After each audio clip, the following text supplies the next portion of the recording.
conflicts, not conflicts of interest. Typical corporate bullshit. With your hosts, Nate, Robbie, Chris, Nika, and Callie. FinalenCountercast.com. Ready? Get set? Go! What's up? Welcome to Final Encounter Cast. Thanks for joining us here on twitch.tv/Limit Break Radio. Starting at 1 p.m. What was that?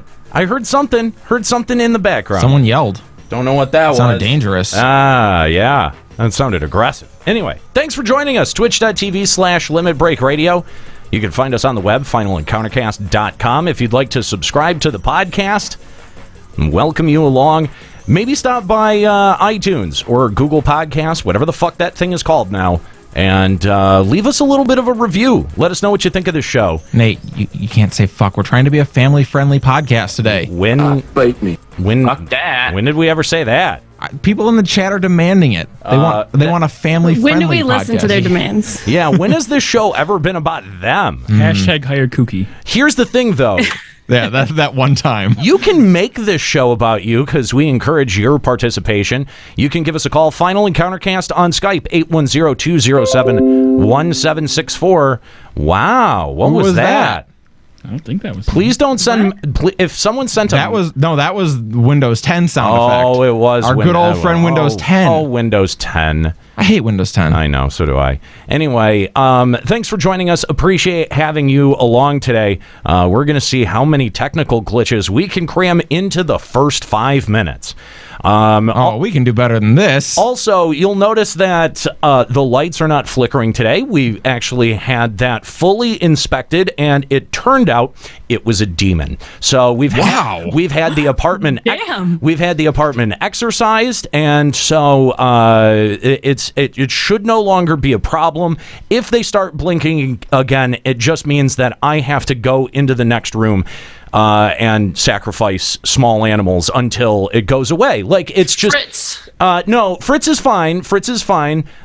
He has been helping me and acquire some birds. So we've been helping to weed down the bird mafia as well. So it's kind of like killing two birds with one demon.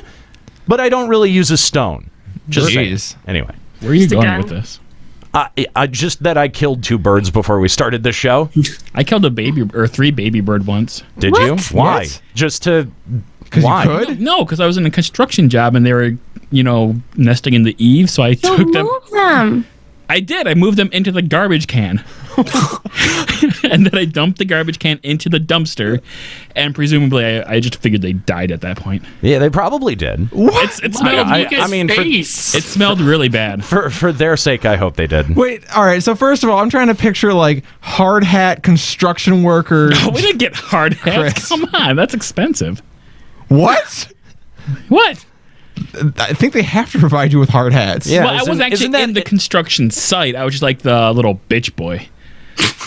I was the and yet, that would all make sense. Your the bitch boy work supervisor involved assistant. getting rid of birds? Yeah. Go up into the eaves up there, get the bird nest out.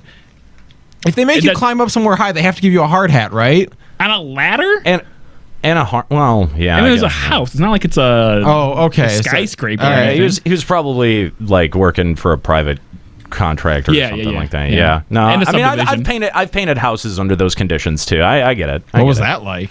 Awful, because here's the thing. We weren't even painting. We were staining wood, right? Ooh, in the summertime? Yeah, in the middle of the summer. It was four dudes that were about we were 16 to 18 years old, right? Yeah. And it was this dude who had I guess several houses, and his wife, after we were done, his wife came over, took one look at it and went, "I don't like it, change it." And he tried to hire us again, and it was so miserable that I told him to go fuck himself. I was just like, give me my last paycheck. I want to leave. When I was 19, I got roped into tarring a roof in the middle of July. How could you ever possibly get roped into that? You know exactly what you're getting into when someone says, "Hey, can you come help me tar my roof?" My dad said, "Come help me tar this roof." And you said, "Go fuck yourself." Yeah, that's what I said to my dad at 19. Sure. Yeah, 19 would not have been smart. I was still living at home.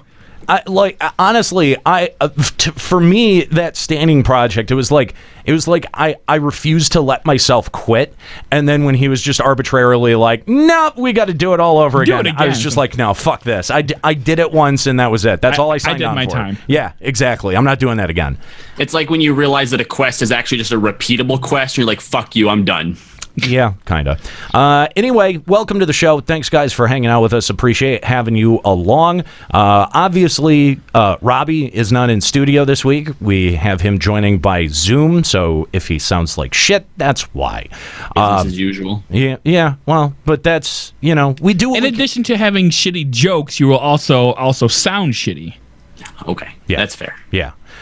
Anyway, so real quick, we wanted to mention this before we started. We'll also be mentioning this over on Limit Break Radio as well. But singer-songwriter and friend of the show, Susan Calloway, has announced a live performance on July 15th at 20 Front Street, Lake Orion. That's in Michigan, if you didn't know. It's a groovy suburb of hometown Detroit, Michigan. This is kind of written a little strange. So she's known to the Final Fantasy community as the voice of Final Fantasy XIV theme songs and Distant World concerts. Susan is currently working on her own music and recently released her single Time for This. Her live and unplugged performance promises to be soulful, inspiring, and she's going to be hanging out with her fans. Tickets are only $15, and you can find that over at SusanCalloway.com. We'll be there as well. Like, at least some of us will be there. It's live and unplugged? Yeah. But we just plugged it. Not that kind of plug. That's really a bad joke. Like, they won't have any electrical plugs there. So don't bring your cell phones. Well, you won't bring your cell phone. Bring your charger, too. Bring your battery pack. Yeah. There you go. Yeah. But we'll be out there as well. At least, I don't know. We haven't talked about who's going to go. I know that I'm going to go. So, that's cool. What day is it? Saturday. It's Saturday, July 15th. Oh, I'll be working. The depression in his voice right there. Wow. Womp. I mean... Well... Yeah. No, I got you. Hang on. Lake Orion's actually not that far from you. Like, it's... Well, what time is it at, then? Lake Orion? Yeah. Lake Orion. Where is it? Show me on the hand. It's outside of Detroit. It's in between Flint and Detroit. It's actually, I think, closer to Flint than it is Detroit. Oh. Then it's probably less than 30 minutes. Yeah, you know where the Palace of Auburn Hills is?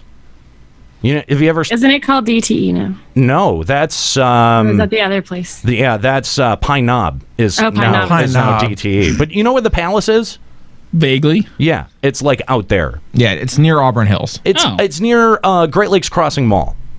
Oh, okay. Yeah. It's actually the Penis Mall. Yes, the Penis Mall. Absolutely. Okay. It's way closer to you. Penis Mall? I thought it was a circle. No, it's a penis. No, it's a penis. It just, Nika, I don't want to have to explain this again, but go ahead and just look up Great Lakes Crossing and mall map, and then look at the outline of the halls, like the outline that the halls make. It is the most clear and graphic penis that I've ever seen in my life. I guess I've never noticed that. It feels like a circle when you walk around it. It's definitely... It feels long and hard. No, it is no...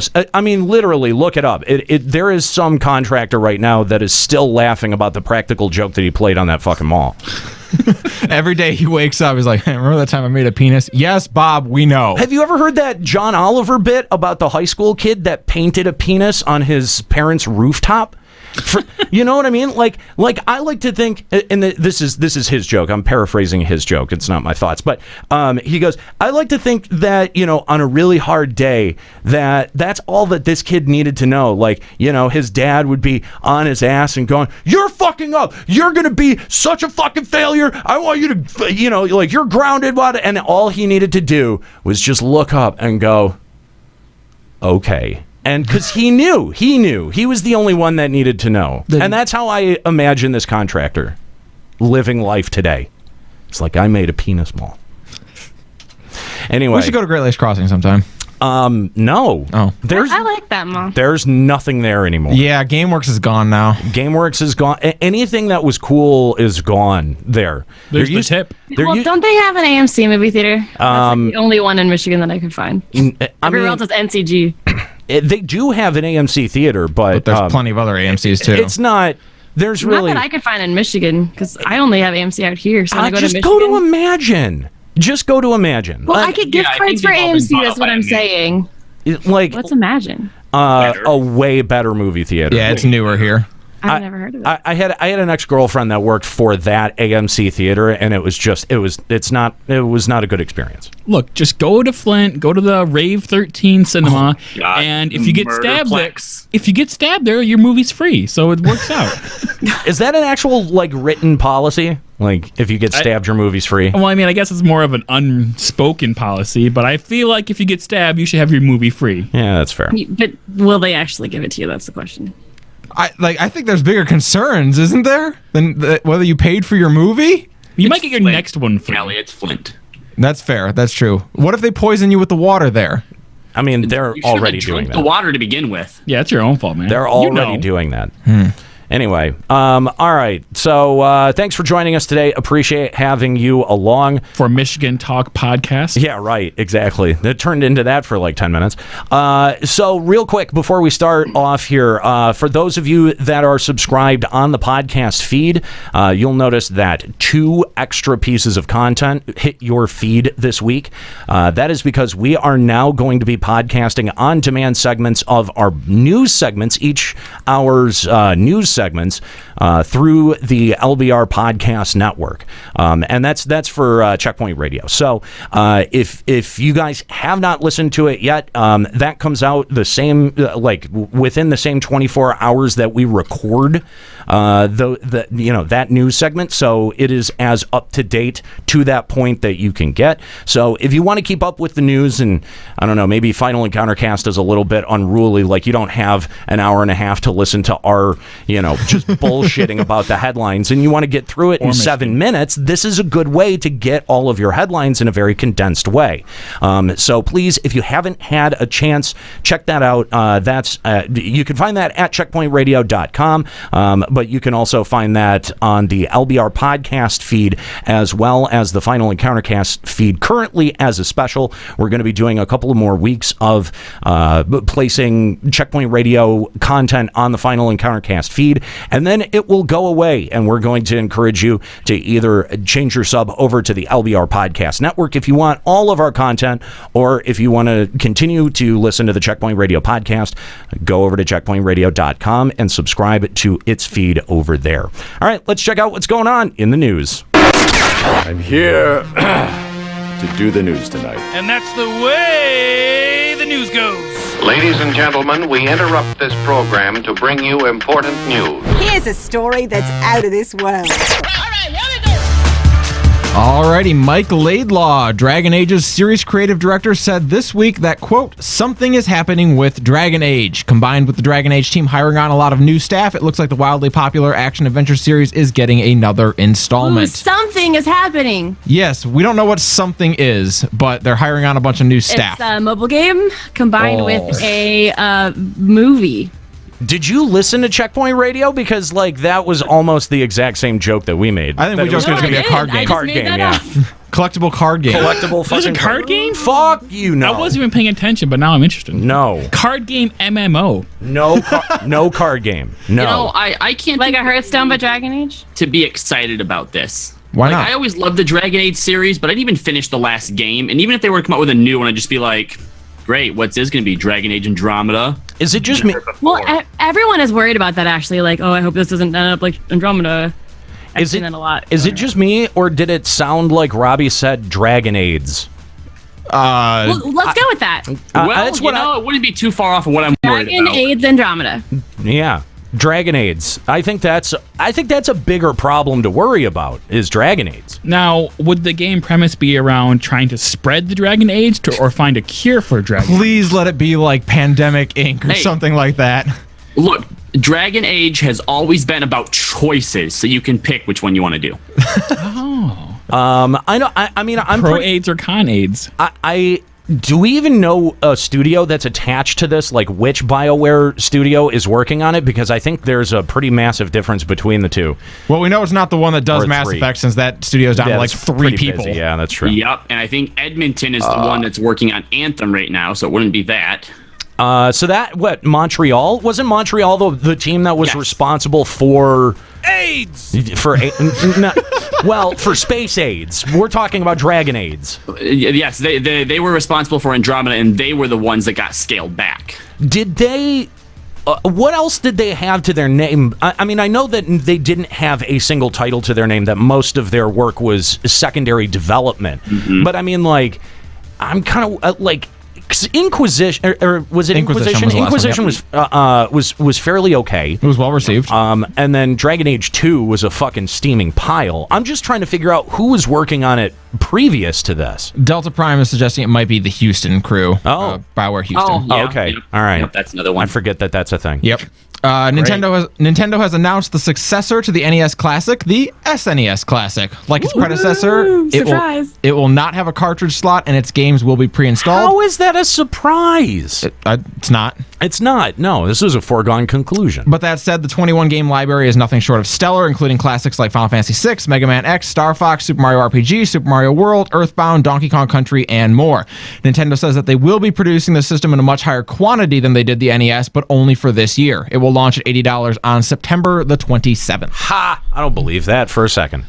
That they'll produce it in higher quantities? Yeah. Yeah. Not even a little bit. I believe they will produce it in higher quantities, just that number, that's a very vague terminology. Instead of 2 million units, they'll produce 210 million units. Or 200 million units. 2 million plus 10.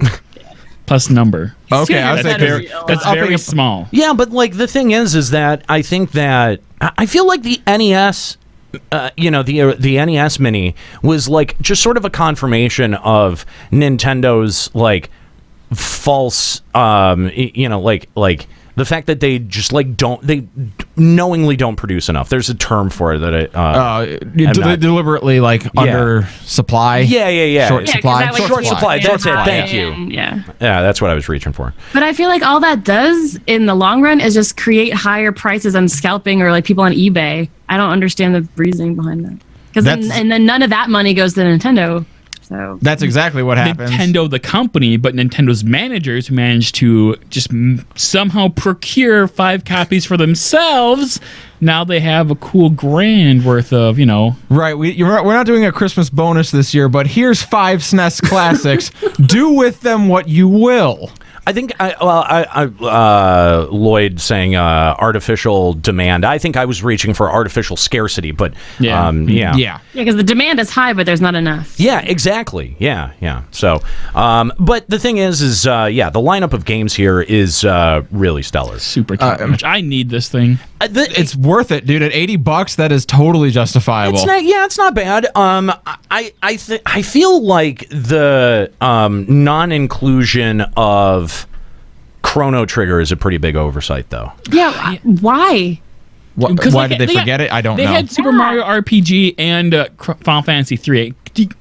And Secret of Mana. You could probably could swap those two. Yeah, I would have swapped Secret of Mana. I would have expected, given Nintendo's history, Earthbound to be left off, but Chrono Trigger to be left on. Earthbound makes it. That is shocking. That is shocking, but shocking in good, in a good way. Earthbound on the American system, maybe Japanese it's system. Like, well, we released Chrono Trigger on the DS, so you can just buy it there. That's true. I would say out of any of those titles, that Chrono Trigger has seen the most recent re-release. Secret of Mana has a release in Japan. You're right. On the Switch. I forgot about that. Well, perhaps the most shocking news about the SNES Classic is its inclusion of never-before-released Star Fox 2. Star Fox 2 was quietly canceled by Nintendo in 1995 due to concerns about the game's graphics in the era of PlayStation. The game was about 95% when it was canceled, and the lead programmer was shocked but thrilled to hear it would finally be releasing 22 years later. Ooh, yeah. Wow. Yeah, 22 years after development was canceled on it, the game's coming out. I think that dethrones Duke Nukem Forever. The fact that they've kept all the files and everything, just waiting there 5% from completion. That's what? I cannot believe that we're gonna see this game now 22 years later. Who knows if it's even gonna be good? There was an alpha version of the game that got leaked, and it made its rounds around the internet for a while. It was supposed to be fine, but now we're gonna get the actual finished product. Interesting. It's exciting. Wow. I don't know. I think it's cool. So bizarre. A man by the name of Hakam Kareem has become only the second person to reach 1,200 platinum trophies on PlayStation. The trophy is awarded for earning all of the trophies the game has to offer, meaning he has perfected some 1,200 titles now. He's expressed frustration with Sony for doing nothing to recognize the achievement, which stands in stark contrast to Microsoft, who recently awarded a player a lifetime of Xbox Gold for earning a gamer score of 1 million. Wow. Listen. Dude, I'm sorry, dude. If you have to ask for your achievement to be recognized, then you sound like an ass. You're not doing it for the right reason. Yeah, exactly. Like, that's sort of like, hey, I did a thing, like, where's my reward? And if you think this is huge, then you should see my ego. Like, it is kind of a dick move, really. Yeah, like achievements are always there just for the completionist. Like, they're never like, oh, get a bajillion points and we'll give you stuff. Like, that's never been part of the agreement. Yeah. Well, it says that he's the second person to get that many platinum trophies. Did the first guy get something? Because if not, you probably should have been on Xbox this whole time, bro. Yeah, well, I'm like, that's the kind of thing, though, is like, it's nice that, like, what Xbox did in recognition of 1 million gamer score. That's a lot of gamer score, I get it. But you can't go into it expecting stuff like that. You just sound like an asshole. Yeah, which this guy really does. Yeah, if you read the article, too, like, some of his quotes, it's like, all right, dude, you sound like a prick. Sorry. 1,000 Top Rated has been pulled from the PlayStation Store some 48 hours after it was released. The game, which can be platinumed in less than an hour, was clearly a marketing tool to advertise the PS4 theme business that its developer runs. The only question is, how the hell did this make it onto the store in the first place? Dude, there's been some dodgy shit that has been making it to Sony's marketplace recently. I'm not going to lie. Like, some of it is, like, really embarrassing. I mean, Jim Sterling talks a lot about it on his channel. And some of it is just fucking dreadful. This really reeks of, like, where Steam was a few years back. Yes. When there was, like, before they started implementing a ton of their there was no way to tell what you were buying anymore. Yeah, and but, it was, like, 90% was garbage. But given the quotes from Sony execs, I sort of feel like they just kind of don't give a shit anymore. Like, they don't care about indie gaming or trying to curate a good catalog of indie games. They're just sort of like, yeah, we've opened the floodgates, and so in order for it to be fair, I guess we've got to publish shit too, you know? And I just think that's such a bad, like, because I feel like that's sort of the concession that Steam Greenlight made, and it's like, you don't do that. No. Just don't do that, because there's enough lazy asset thieves out there that are just trying to flip, a couple of bucks, and it's just not worth even hosting on your service. This game was, like, literally billed as, hey, you want to get a free easy platinum award? If we can get 1,200 more games like that, maybe we can get something free from Sony. Yeah, well, probably not. And you brought up Steam saying that it used to be like that, but I actually just read an article, too, that says that right now on Steam, you have games like these that are basically just for people who are achievement hunting. There was one game that has sold over 100,000 copies that you can get like 3,000 achievements from it in less than an hour. Jeez.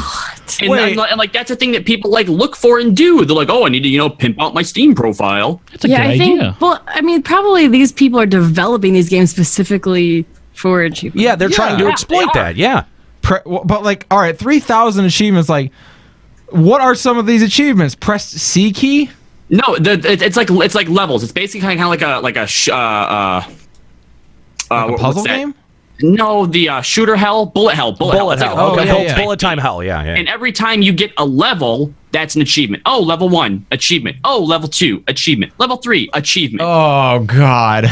Yeah. Nice. I don't like it. What's the name of this game so I can pimp out my achievements for? Go away. Square Enix is attempting to fix some of the flaws with its commercially successful I Am Setsuna for the next game in the series, Lost Sphere. Set for a 2018 release, Lost Sphere looks to be adding some more levels of complexity to the battle system, making the enemies harder, and adding inns into the game. Okay, so I Am Setsuna lacked inns? I was gonna say I played I Am Setsuna, and I was thinking about this morning, and I'm not really sure what was wrong with it, because it was a good game, but there was something about it that it lacked some type of impact, and I'm not really sure if just making the battle system or the enemies harder and more complex and heading ins is going to fix whatever the inherent problem with I Am Setsuna was. I heard that the story was kind of pretty paint by numbers, so that's why I didn't bother to look into it.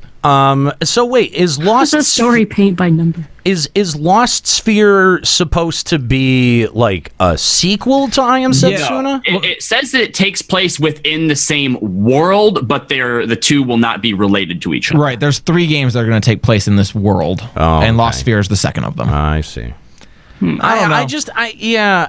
I mean, I didn't ever end up picking it up, and because I'd heard a lot about its development, and I was really curious, but I think I had heard the same thing that you did, Chris, was that the story was just kind of generic and blech.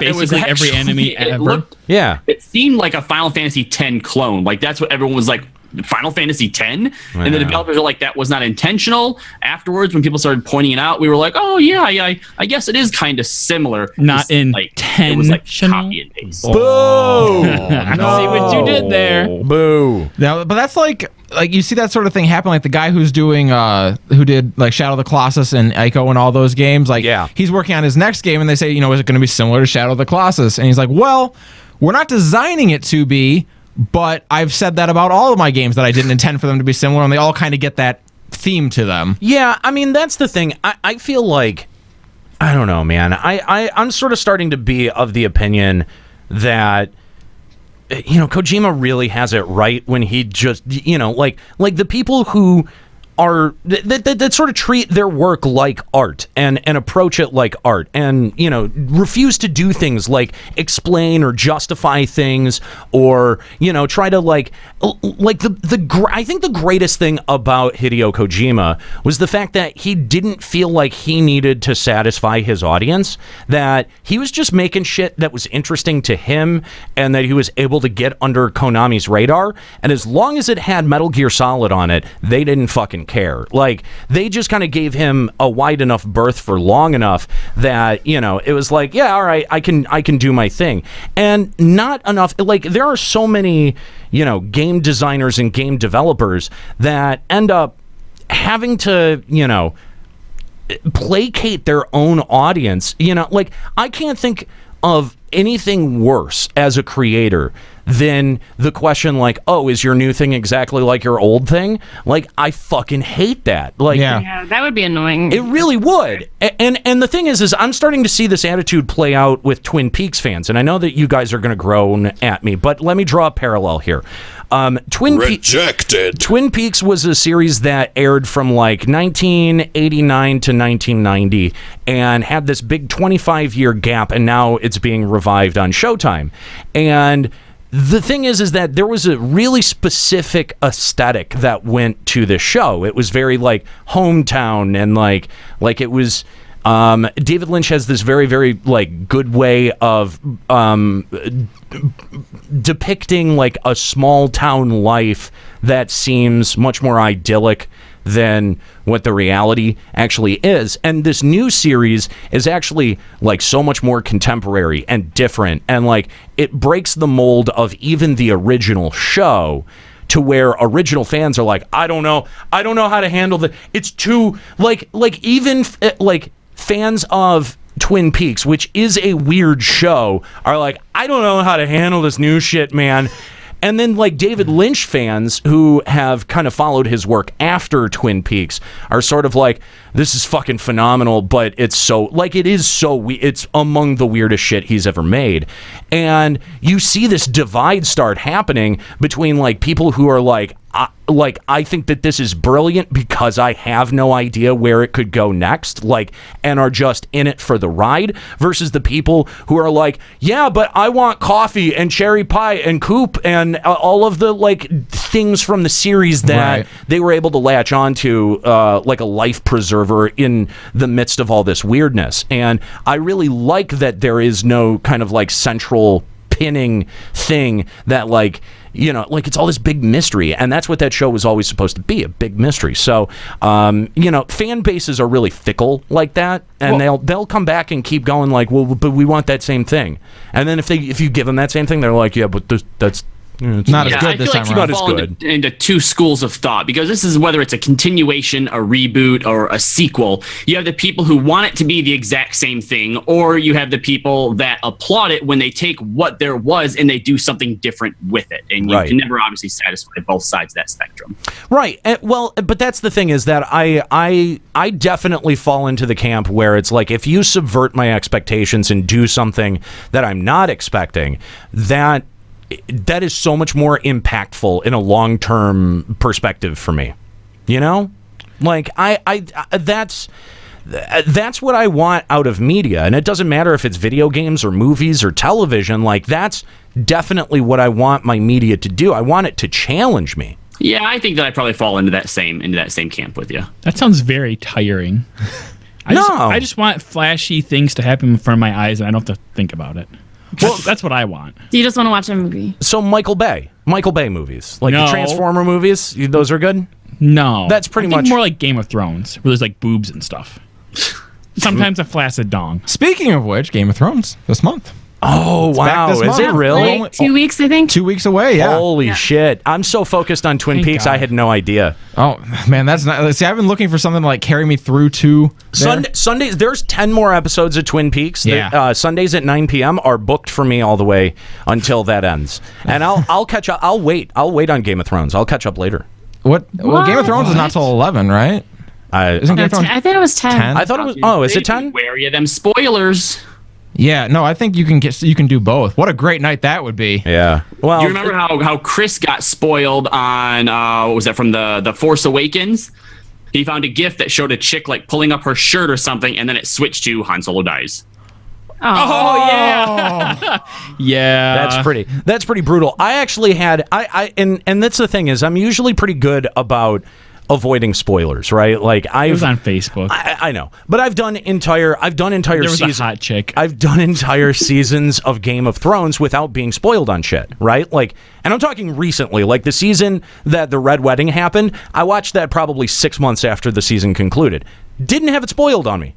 Oh, Wow, dude. that's pretty good. You know what I mean? I left Game of Thrones right before the Red Wedding happened and did not have it spoiled on me until I came back in season 6. Oh, wow. That's that. Yeah, somehow I avoided that. Like, I Wow. knew people died and I was going to be heartbroken. I didn't know who died. You're like, why aren't they catching up with Catelyn Stark? I don't understand. Who's Lady Iceheart? They really just dropped this narrative. Like, wow. They really dropped the ball on this one.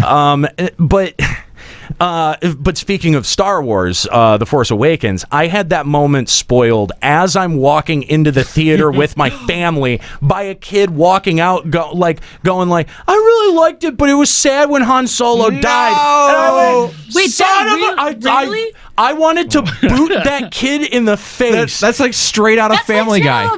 Yeah. What a fucking little dick. What a little weasel. Like, and his parents, I'd have booted him in the face for you. Like, he was just young enough to be completely unaware of like how that like why that would be a big deal.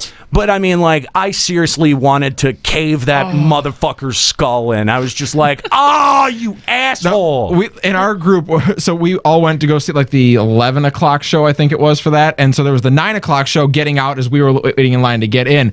And I cannot tell you how many people, like, as soon as that show started letting out, pull out like their soundproof headphones or something, or like covered their ears, so like they were not taking any chances. I'll tell you what, if there's been one scene in a movie that's made me kind of physically uncomfortable, it's definitely been the curb stomping scene from that Edward Norton skinhead American flick. History X. There you go. Yeah. But I sort of had that fantasy when that kid said that. I was like, why am I even sitting down to watch this shit now? God damn it. Our theater during that moment, like, people like started like standing up and booing when Han Solo died, and then as soon as Chewie shot Kylo Ren, like wild applause. Oh, I hate when people clap at a movie theater. Like, stop that. Oh, that doesn't bother me. I like the atmosphere when everyone's kind of like no. together. It's like no one can hear it. No one can hear it. It's a freaking movie. No, It's gonna happen every single time. It doesn't bother me. It doesn't bother me if it's over the credits. Like, if they're clapping at the credits, Okay, sure. that's fine. If you enjoyed yourself, That's a dork thing to but do. it's an expression expression. clap at It's the an credits. expression of like appreciation. Yeah, I'll clap and at the there's credits. But only dorks do it. Yeah, I'll admit that. Fine, you're a dork if you do it. All right. but All right. be a dork Yeah, I sometimes do it. because it's worth it. But at the same time, like, yeah, dude, people who clap at movie moments are fucking the worst. First time I ever had it happen was at the end of Fellowship for the Wings when Boromir is being like lined with arrows, and then finally Aragorn comes up and saves him. I'm like, guys, stop it. It only ever happens on like the first day premieres. Like I went and saw Wonder Woman, and like as soon as she busted out in the outfit, the entire theater started clapping, and I thought that was appropriate, and I got really excited. You can clap on opening night, but if you clap a week after a show has come out, you go like, away. I mean, when I went and saw Force Awakens too, since everyone loves Star Wars and it had been so long. As soon as the credits popped, like it started saying, in a galaxy far, far away, the entire theater started clapping. Like the very beginning, yes. That my theater did that too.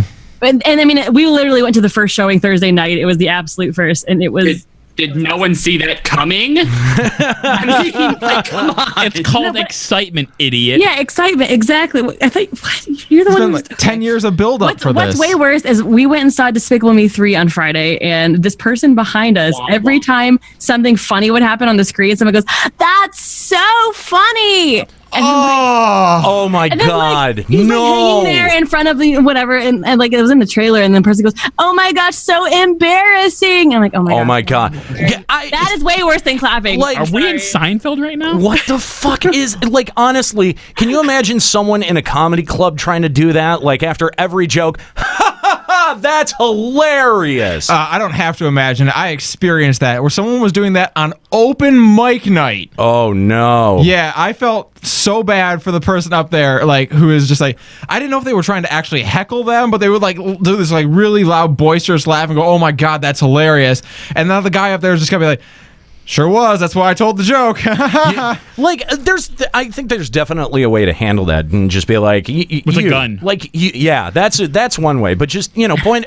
You have to acknowledge it, and you have to like try. Like, that's really distracting, right? Like nobody else in this room is expressing themselves with their words. They're all just letting their laugh be the thing that is expressing themselves. Like it would be nice if everyone here in unison, instead of laughing, would just go, "That's hilarious," and just point out really obvious things in the room. But that's not what's happening. Instead, you're making yourself look like a jackass. Nice. Yeah. So that's how you've done open mic night before. That's how you diffuse that situation. Nice. Yeah. By the way, if you haven't seen this movie yet, go see Baby Driver because it's outstanding. Oh my God, I've heard wonderful things. I saw it yesterday. I've heard really, really good things. That looks like the worst movie ever created. I've never even Go to hell. It's done by Edgar Wright. Yeah. Who did Shaun of the Dead, Scott Pilgrim, Yep. Hot Fuzz, all Yep. those movies. It's, Yep. it's his first like real action flick. Oh, wait, It's what is this awesome. Baby Driver. Yeah. It's amazing.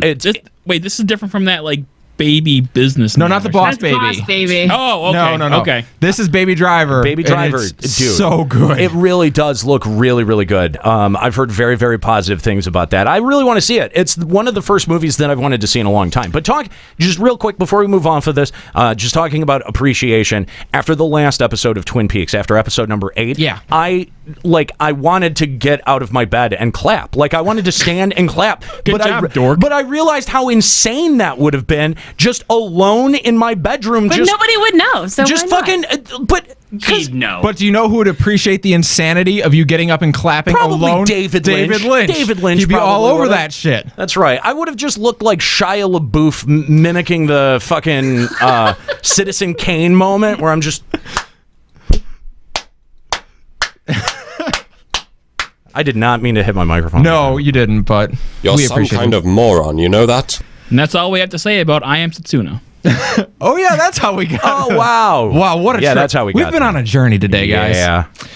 Contrary to games like League of Legends, Dota 2 has always had to be very careful with how they present their world's lore. Operating on a relatively small team and still dancing with IP rights issues for some of their characters, they've always had to trickle out the game's lore in small doses. While that's still their approach today, the community for the game has picked up the slack, establishing mega threads to piece together what is known. Now a new series called Loregasm has a prominent figure in the community explaining the lore of the world and incorporating fan theories that make sense, or at least aren't contradicted by Valve themselves. Ethos Asher then. Kinda, yeah. But like, imagine if instead, like, SE never put out any information about the lore of FF14. Like, all we got were like bits and clues from like item descriptions and stuff like that. So that's really all you get in Dota. You don't get much in the way of the lore. Dark Souls. Yeah, that's actually a very good comparison. Okay, all right, that's interesting. Yeah, and this Loregasm series is really good. Like, it's fun. I like the name too. That's clever. You mentioned that they have IP troubles with some of their characters. Do they borrow characters from different games or something for Dota? Well, because when Valve got the rights to Dota 2 from Dota, which was not originally owned by them. Remember, there's that big court case still going on today about that? Right. So they still have like some worries with some of their IP. Like, there was one guy who is just Malfurion from World of Warcraft. In fact, people in the game refer to him as Furion. And if you type Furion in the character search, it will bring him up, even though his character name is like some elemental druid or something like that now. But they have lots of IP like difficulties they have to be real careful about, so they can't do tons with the lore in the game. Interesting. Yeah. What a great game. Well, Dota 2 is a great game, just not for the lore. We got a couple interesting stats about the game Rust, which has been selling on Steam since 2015. The open world MMO has refunded just under 330,000 copies, totaling out at roughly $4.3 million in refunds. Despite the massive amount of refunds, the game still holds a very positive rating on Steam, and according to the statistics, that number accounts for about 6% overall loss. They sold a lot of copies of that game. They did, but I mean, like, if you look at the average refund chart, like, this really spiked it. I wonder why people. I wonder why so many people ended up asking for refunds, especially on a game that, like, critically was fairly well received. Now, it did have a lot of problems in its extended, like, early access phase. Right. Wasn't this the game that about halfway through or around when it was released, they changed so that half the people in the game suddenly had gender or one had gender? Yeah. Was that Rust or DayZ? I thought that was Rust. That might have been Rust. I think that was Rust. Right. Yeah. Yeah, people were pissed about that. I wonder if a lot of people did refund during that phase. It's possible. I mean, it wouldn't surprise me. John Romero sold a set of Doom 2 floppy disks on eBay last week. Stop it. Oh, he sure did. Stop it. It's notable as they were version 1.7 of the game, which was the original release of Doom 2. The final bid was $3,150, and as of now, we don't have word yet on whether or not they'll be signed, but good lord, I would assume so. I assume he wants them signed. Holy crap. Why would you buy them for $3,000? $3,150. Who has a John computer that really still has a need floppy the disk? money? Did John Romero need the money? I don't know. That's what I was wondering. Is like, why? One day he's just like, you know what? I'm going to put some of these up for bid. Well, it's not about him getting money. It's about giving back to the fans, one specific really rich fan, and bequeathing a piece of history. Well, like, bequeathing? Bequeathing. That is not the word you're looking for. Besmirching. No. No, not that one. No, bequeath, that's the right word, isn't it? Bequeath? With a That's TH? what he said. No, he did said not say. He said beef queef. No, I heard bequeath. That's what I heard. He said bequeath with an F. No. He said beef queef. Let's just go. We're going to go with that. We're going to go, yeah. When's the last time John Romero made a game that sold more than 3 copies? Ouch. Besides this one, which just sold 5 copies, I guess, technically. Dang. Yeah, but when you can sell them for that much. Yeah, if you can sell them for $3,000, I suppose good on you. Yeah, why not? I think he's onto something here. I think this is crazy. Who the fuck spent $3,000 on Doom 2? I have no idea. I really don't. Like, what do you do with that after you, like, because there's no frame it. There's no computer that can still run it. Who's got their old DOS enabled like floppy disk drive? Someone does. Someone needs to create a floppy drive like IDE, whatever the fuck connector they used to USB, because that would be the most unnecessary thing. Like you would sell 4 of it ever. Someone should do a charity live stream of Doom 2 on DOS on the original discs. What a nightmare to set up, but like, how cool would that be? Yeah, I think you just need a DOS emulator at that point. Yeah, but something's lost when you use a DOS. Like, if you can come on and say, like, you like can like pan down your video and say, like, no, these are the discs. They're going in the floppy disk. Oh, stop! No one would give a shit. No, I think that'd be cool. No one would care. Someone would care. I don't know who would watch that. Who honestly, like what? Clearly Callie would watch that. I wouldn't watch the whole thing. I'd tune in for it. I'd check it out. You'd watch the 5 seconds where it pans down. It's like, hey, put the floppy in the disk drive because it's hard. And then you flip it up, and then you're like, okay, well, it's done. It literally doesn't, Yeah, I guess. I don't know. I mean, unless there's a risk of the drive spontaneously combusting, is. and you have like a static shot of the drive where it's like it's doomed to, but like I might really die from shrapnel. You're right. Like, we're not playing it to completion. This is a marathon stream, and we're playing it until this disk drive explodes. Yeah, something's gonna die. It's either going to be me or Doom 2. Okay, that I would tune in for. No, actually, still no. I would just get the YouTube video of the last 20 seconds when it actually explodes. Damn it. Yeah. See? There's no good way to do this. There's no good way to do this. Nobody wants to watch it. Loot Crate has found itself in a bit of trouble. Once the nation's fastest growing startup, the company recently had to lay off a quarter of its staff and still is holding an excess of inventory that has proven difficult to get rid of. It's an interesting look into a company that soured in the minds of its subscribers like overnight. That is really disappointing. Think about like Loot Crate and think about how popular it was and how quickly suddenly you can't find someone to say something good about it. Well, yeah, because once people are subscribed to it for so long, they realize that maybe in 6 months you get one cool thing.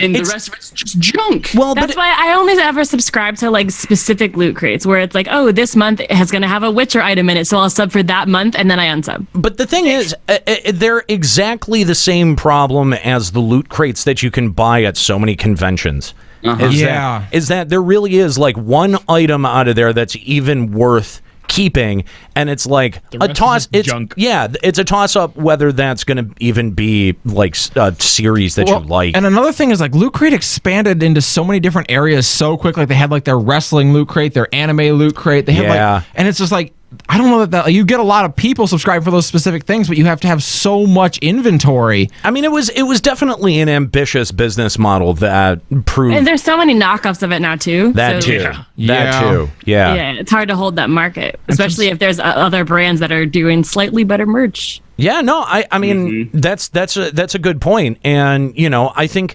Like look at the way that Netflix had to end up adapting their business model long term because they had the same problem. There was so many people that were coming in and doing that same Netflix based model, like GameFly that still have to do that same. GameFly still is around today, isn't it? Yeah, they still run. Yeah. Well, yeah, and I think that service probably makes money.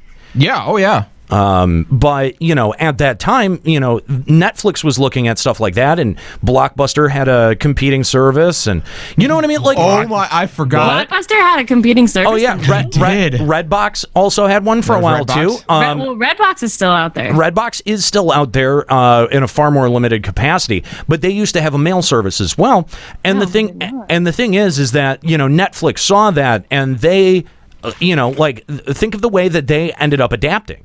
They very quickly started doing a lot of Netflix originals, creating their own stuff that other services couldn't do. The first was the streaming, and they got the streaming fucking everywhere. And now there's so many streaming services. Exactly. So now they're branching into their originals. Content is where they went next, and now we're even to the other side of the content where they're starting.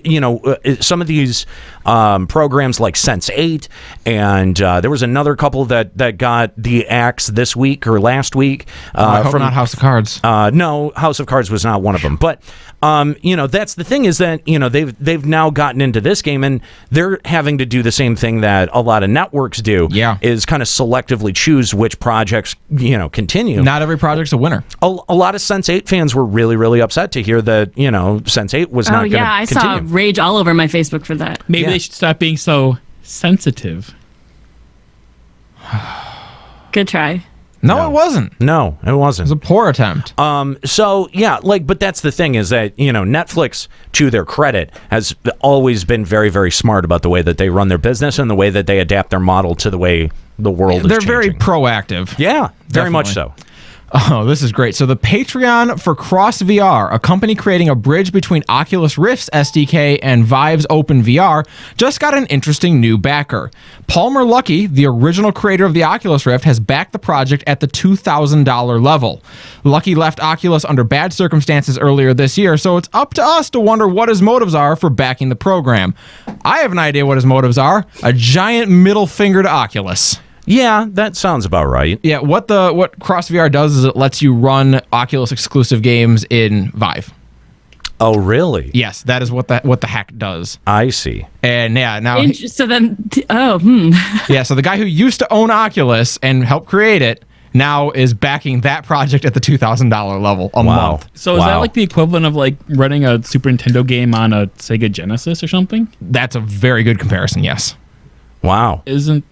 I mean, illegal? Yeah, like it seems like that probably shouldn't run for very long. Well, and originally when he was there too, like they said that this was not something that they were supporting, of course, and that every patch that could come out could potentially disrupt it. I'm just going to remind you that this is also the same guy that financially backed Trump meme farms during the election. Oh. So, let's not... You got to say things like that are true. Yeah, it's true. So, I mean, let's not really, give this guy a whole lot of credit. Okay, yeah, the VR stuff he was kind of helpful with. Yeah. But some of this other shit, I just appreciate seeing him give a giant middle finger to Oculus, who have been kind of scumbags. Yeah, that's clearly what he's doing. Yeah, I mean, whether or not this project lasts, he's trying to make a statement.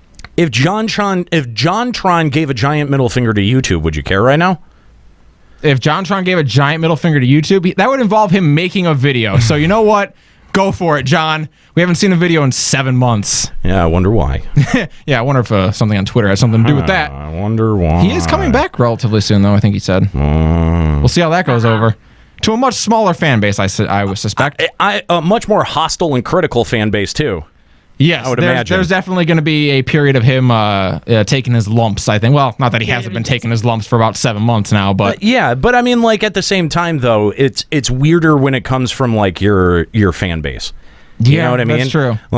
See, I've always had such a hard time with that. I was a humongous JonTron fan, and as I sit here, I'm like, dude, what you said was shitty as hell. It doesn't change the fact that your videos are still funny. Yeah. And you still make me laugh. Right. It's a really tough kind of line to walk. Yeah. I don't know. I mean, and that's the thing. I kind of feel like you've got to be really ready for that shit when you start a YouTube channel, especially, it used to be that it's whatever, I'm going to start a vlog and no one's going to give a shit. And maybe 1,000 people will watch this, but it's now the potential to start an entire fucking career on the platform is possible. And it's been proven, you know what I mean? It's beyond theoretical. It's actually been laid out there. And, I can't help but think, and that's, this is the other fucking thing too, is, when I was growing up, I always wanted to be on the radio. I've had that ambition ever since I was a very small child. And don't aw me. It's just cute. It's just the fucking truth. You want things. I wanted attention. That's what I wanted. And now you have gonorrhea. Yeah. Wow. That escalated. Damn. Anyway, no, but so when you because I remained friends with a lot of my media education teachers. I took a lot of media education classes between high school and college, and I asked them, when I've seen them more recently, are kids even interested in being on the radio anymore? Is that something that kids even aspire to? Right. And they say, no, they just want to be on YouTube or they want to be on Twitch. I can tell you that is a fact. That's true. I can tell you, just being a teacher, how many kids ranging from kindergarten through 6th grade aspire to be on YouTube. In our yearbook, the 6th graders will put what they want to be when they grow up, and at least 5 kids put YouTube star. Yeah. Nate, let me ask you this. How much of your decision or, your want to be on the radio was inspired by your dad being in the radio? At least a significant part of it. I mean, I think, that we all kind of seek validation from our parents. Yep. But at the same time, though, it was something that like, it was a passion that continued beyond when I had kind of rejected the need for validation in my life. Right. You know what I mean? Like, that had happened somewhere in high school when I realized, all the people that I go to high school with are fucking assholes, and none of them really like me. So I've got to figure out, like, I'm going to hang out with my 3 friends at school, and then I've got my punk rock friends, and that was it. Like, I didn't have like two different groups of friends. I didn't have different circles of friends. You know what I mean? And so, like, that definitely had a real effect on my rejection for the need for validation, because I was getting none. I mean, my parents were very good parents. They gave me plenty of validation. When I went home, that was a safe spot. You know what I mean? Yeah. Like, I knew that I wouldn't have to put up with shit at home. And I felt really, and I knew that, and I felt really bad for the kids that got shit at school and then got shit on at home. It was really bad for them. And, that was the thing is, I at least had some kind of refuge from it. And I respected my dad. I've always respected my dad. But long past my need for validation, I was still very interested in broadcasting and radio. And I think that was actually more driven by my exposure to the industry through my dad. I got to see the way that a radio station operated. I got to see what a DJ does on a day-to-day basis and how they do their job. And it was a job that I wanted to do. And that's sort of where that whole thing started. And then I got the opportunity to be on my high school radio station at 15, 16 years old. And, when you've been thinking about it for that long, one of the first things that I can remember, like one of the very first memories that I can remember is my grandpa had a bar down in his basement, and he stopped drinking in, I want to say 1982, 2 years before I was born. And instead of having booze at the bar downstairs, that's where he put all of his record equipment and his tape gear, and he had a big record collection. And so I remember going down there and kind of mimicking a DJ and playing like I was on the radio and just kind of spinning records and talking in between them. That was one of my first make-believe, pretend memories that I can think of.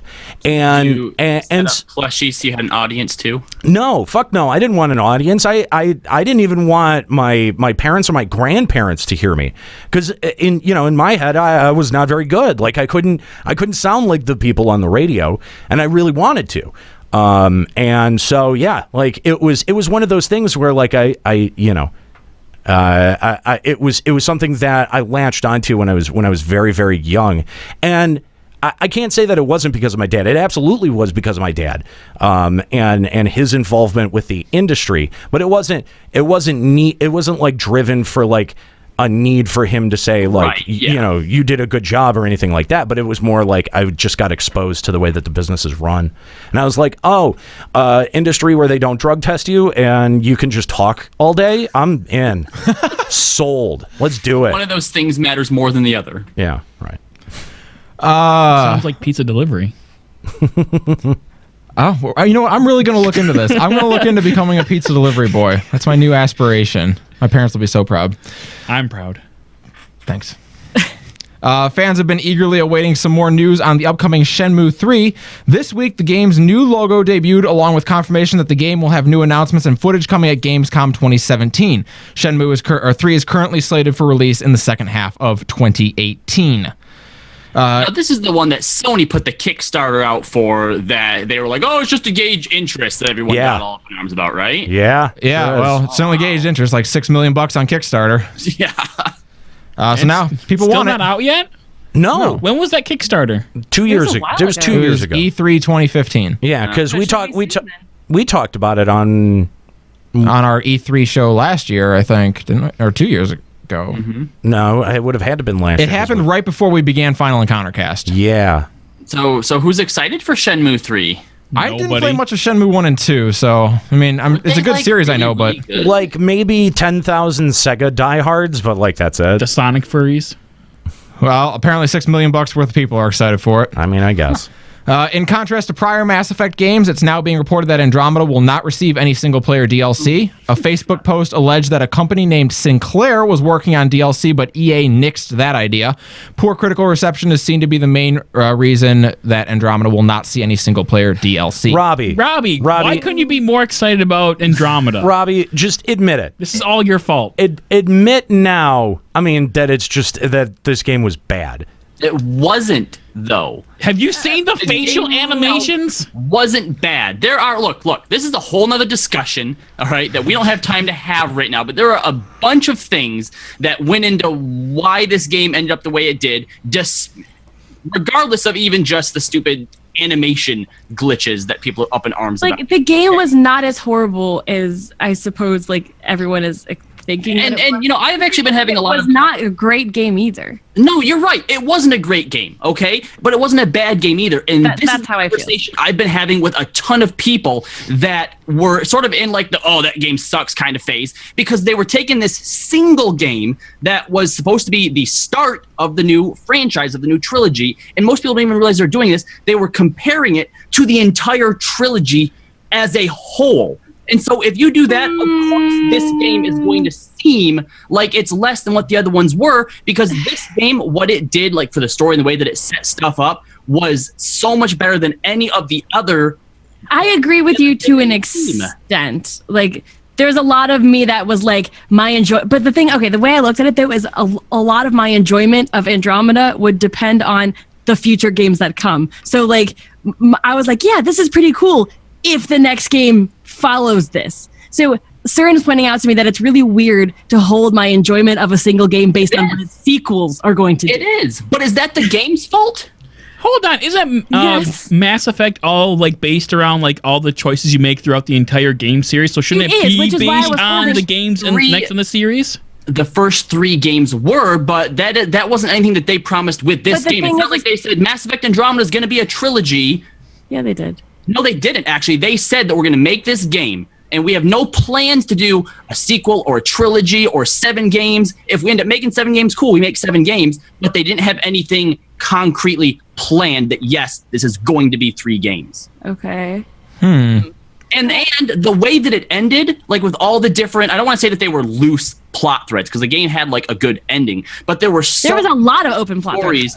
Right, not loose. There were open ones. There were so many different directions that they could have took: expansions, DLC, an entirely new game. And I think that's what probably upsets me the most. Isn't that, you're not getting DLC. All right, fine, whatever. A lot of games don't end up getting DLC. But the fact that they just have so many different opportunities to expand on this world in Andromeda, that it's really sad. No, that's how I feel too. And my feel is that because I was so on the fence about the game, and I'm okay, the game itself wasn't as, to me, if I compare Mass Effect 1 only to this one only, my enjoyment of Mass Effect 1 was much higher. However, in terms of setting up for a grander story, Andromeda has a lot of potential, and that's where I am really sad about it. And I also am a little bit sad about not getting DLC, because let's be real, DLC can change people's minds about certain things. After the end of Mass Effect 3, that Shore Leave DLC was the absolute Citadel. Yeah, the Citadel DLC. Citadel DLC was so great. Battle Broker from 2 was amazing. All they had to do was add in a DLC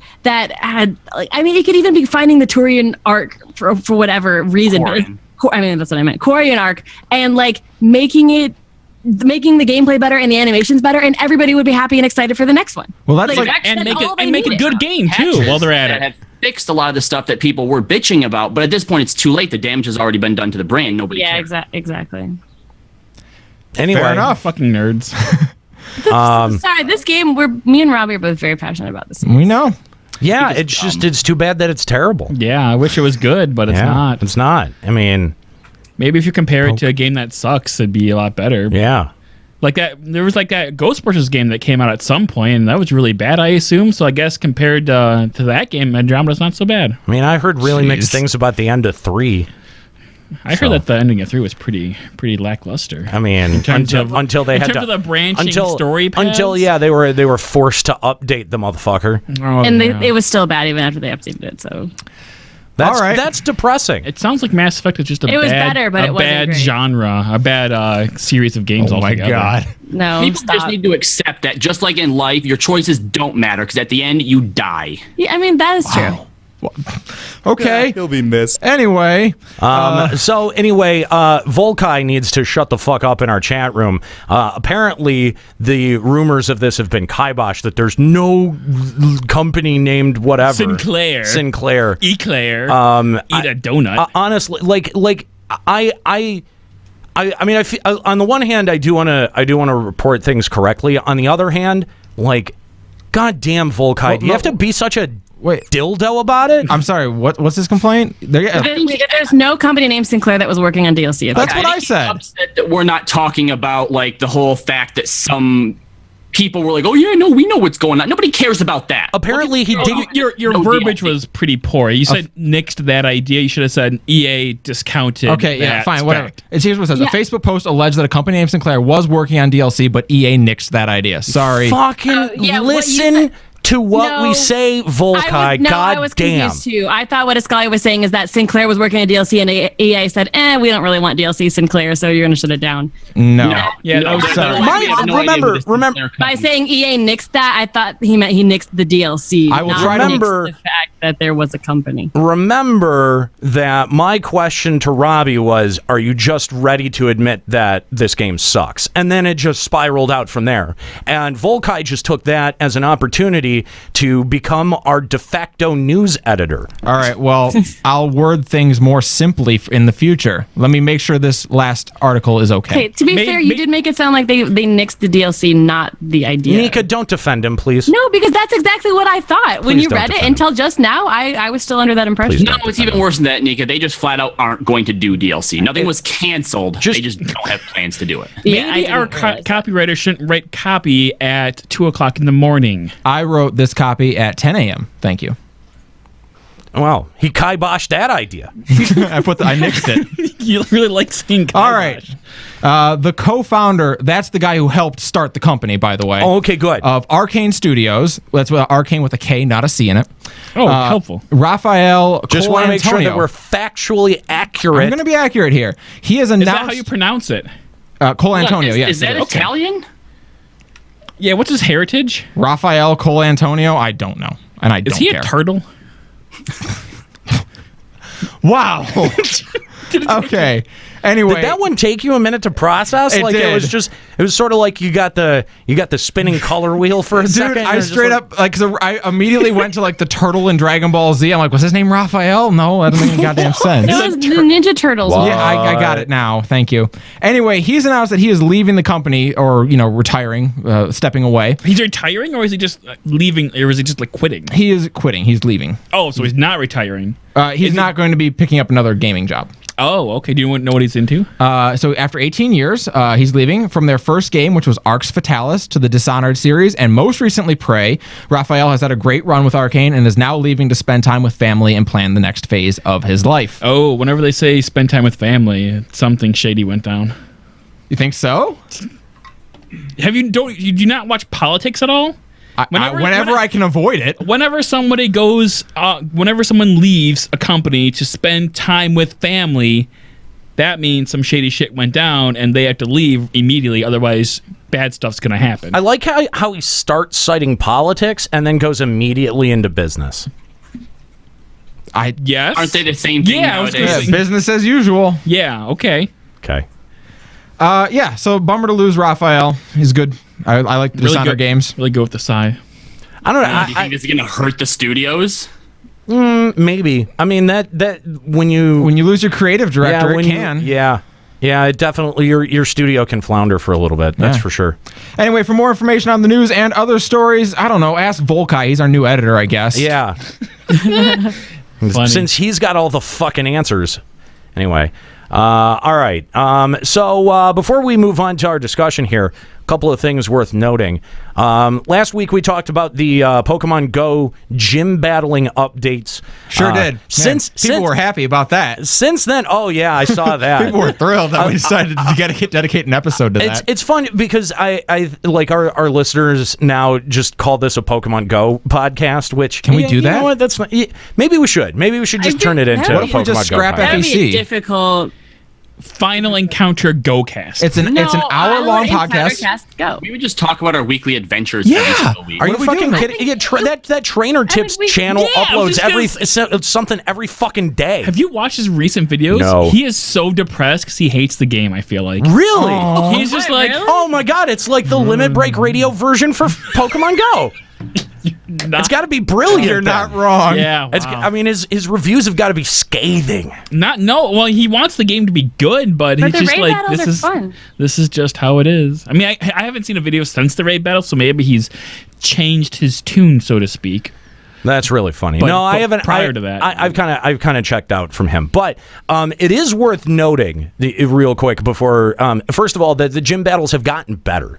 You know, God. Well, and you got a new phone too. Connectivity has been better. Yeah, that's the other thing I did. I got an LG G6, which is a great phone. Yeah, and very good for playing Pokemon Go. But the other thing that True or false, Pokemon Go is the sole reason you upgrade your phone. Not the sole reason. 90%. That's probably more accurate. I'd probably say 70. Pokemon Go and battery life combined. Yes, that was the other thing, is that it was almost unusable in any other capacity. So that was... My brother got his phone upgraded yesterday solely for Pokemon Go. Yeah, that's fair. So the one thing that all of us did invest in is this. The Pokemon Go Plus, all four of us, except for Nika. Yeah, I don't have one yet. Yeah, get one. It's $35. Yeah. Apparently, it was bring your Pokemon Go Plus to work day, and I didn't get the memo, so mine's at home. The whole purpose of this item is to carry point something out. Chris, you've had the Pokemon Go Plus for over a year, right? Nate and Callie, how come you guys just decided to pick one up?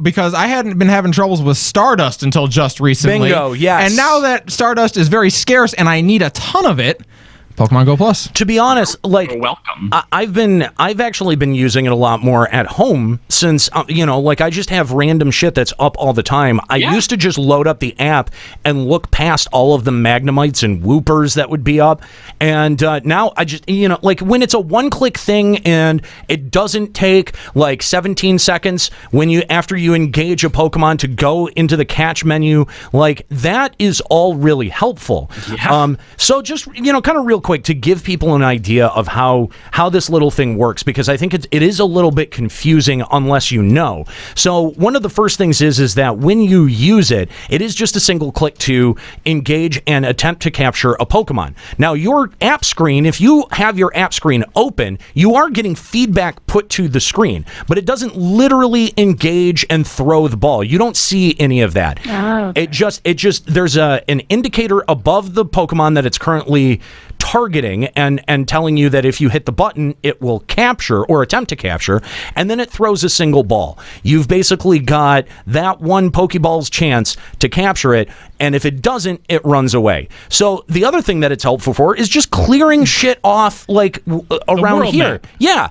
And so, Do you still get the XP bonus though for it being your first throw? If you Yes. Oh. Yeah, you get that 25 XP if you caught it with the first throw. Yeah. 150 if you catch it, 25 if it runs away. Exactly. Yep. So the other, another big advantage to this thing is when you're driving around, that it actually has like. Please do not play Pokemon Go while driving. Shut up. But it has Pokemon Go Plus. That's part of Pokemon Go. It's in the name. Pokemon Go. For whatever reason, even with my great phone, like when the Pokemon Go Plus will find Pokemon that never even appear on my screen ever. Yeah, that was a big thing that I noticed too. So you'll be driving around and the thing will be buzzing like fucking crazy, and you just hit it, and like maybe 1 out of 7 will stick. You know what I mean? Like it's pretty much a 50-50 shot. And I do think that proximity in the car does have something to do with it. Like if you engage that and you're like at a full 50 miles an hour, that I feel like those fail way more often than. But also, my friends that have Pokemon Go Plus have been saying that they're finding Pokemon with it that have never even been seen in their neighborhood. Yes, I had a Lapras spawn. Yes, it's usually Lapras. What? Everyone's saying it's Lapras. I've never once seen a Lapras in my neighborhood, and I had one pop in Pogo Plus, and no, I did not catch it. Okay, well, you know why it's always Lapras? Because if you find a Pidgey spawn that you haven't found before, you're not going to attribute that to, it's a new one that popped up. But it's never Snorlax. It's never Chansey. It's always Lapras. I've only ever had trash Pokemon. What if it's Rattata? I catch tons of Rattatas. You would never know that. It's a special spawn. Fair. Anyway, so it really is helpful. Another thing that it does is that it keeps the app active even if you have it locked or if you're using a different app. That's awesome. Which, so you can walk your Pokemon and you can hatch your eggs. Yeah, that saves battery life then, doesn't it? It does save. Well, okay. It's kind of it's a catch-22. It is because yes, you can have the app off, which saves you battery, but you have to have your Bluetooth on, which costs you battery. Right. If you've got a newer phone and Bluetooth is fairly light on your system resources, then there's not much of a trade-off. If you're sucking battery life out of the thing, there is going to be a trade-off. Yeah.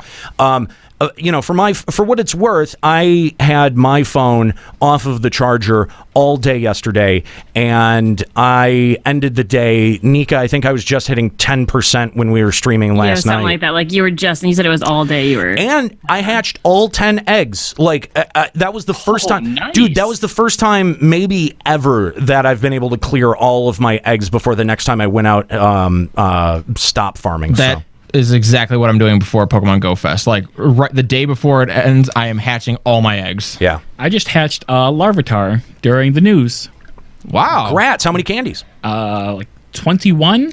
Dude. I'm up to 92 candies. That's nice. You're almost there. Almost there. Do you have a incredible one yet that you're going to... Probably amazing. I think it's strong. Oh, okay. You know what? I better check. I have 4 amazing Larvitars. How am I ever going to turn those into Tyrannitars? That's going to be tough. Well, no, because you just catch the fucking Larvitar or the Tyranitar, and you have the Tyranitar. That's what I do. Yeah.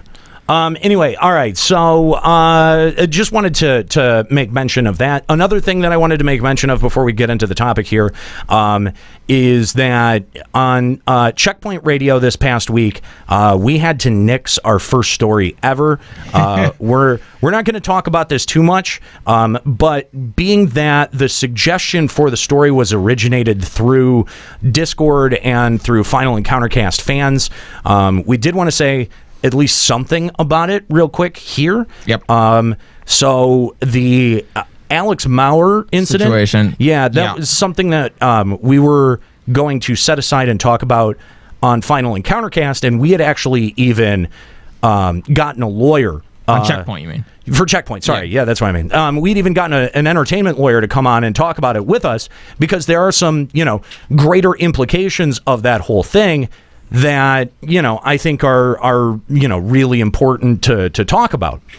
What we didn't realize when we started down that road was that it was how volatile the situation was, and how even trying to cover it, we ended up inserting ourselves into the situation. And so we needed to back off from it. It was a story that literally went nuclear in the span of 36 hours. Like it was something like that was like, all right, we got to be careful with this, to something like we cannot touch this. Right. And it really did. It went from troubling to at first it started off as frustrating, then it went to troubling, and then shit got really weird. Then terrifying. Then shit got really fucking weird, guys. Like and we do plan on having that discussion. But a confluence of things happened last week when we tried to have the interview for Checkpoint, including 3 counties of Comcast going out. So at some point, Altana said no.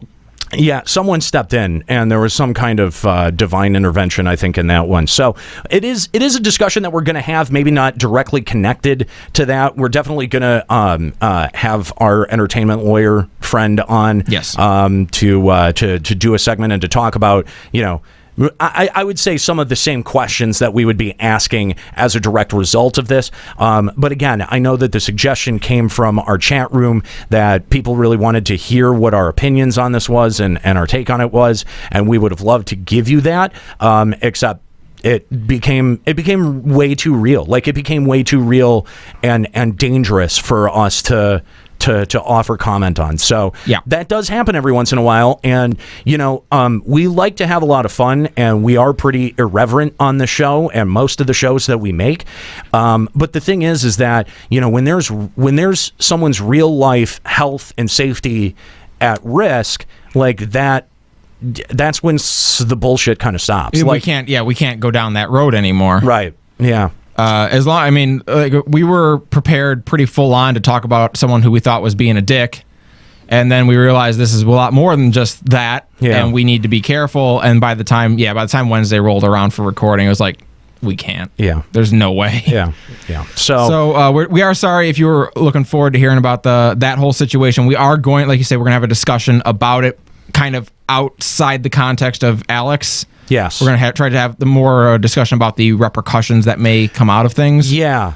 I think the larger scale implications, which is what we were going to focus on anyway, but using the story as sort of like our current foot in the door to be able to talk about this, we're still going to have the same conversation, but probably never mention her name. Yes, we're going to try to do that. So yes, just so you guys, in the abstract, we're going to have the conversation. Just so you guys know, I mean, because we had even prepped a promo to talk about that. I mean, sure did. It was our lead story for the day. It's a subject that is worth discussing, and I don't mean to make it sound like it's not, but again, you've got to take things like people's safety and well-being into account with stuff like this. And for as much as we are commenting on people's professional work, there are very human people behind that work, and I think we had that brought really full circle to us in a very hard and kind of frightening way. So that's a good word for it. Again, so if you want to hear that discussion, we are going to have that discussion on Checkpoint. But yeah, are we doing that this week or next week? I think we did reschedule the interview for this week. I don't know if it's going to be on the air this week. Probably the following week. Maybe. I don't. It depends. It depends on how the interview goes. Yeah. If it goes really long and I have to do a lot of editing work, probably not this week. But that's going to be something that we have to decide in the moment. Okay. Anyway, all right. Let's talk about collector's editions, because this shit is getting out of fucking hand. Is it? Oh.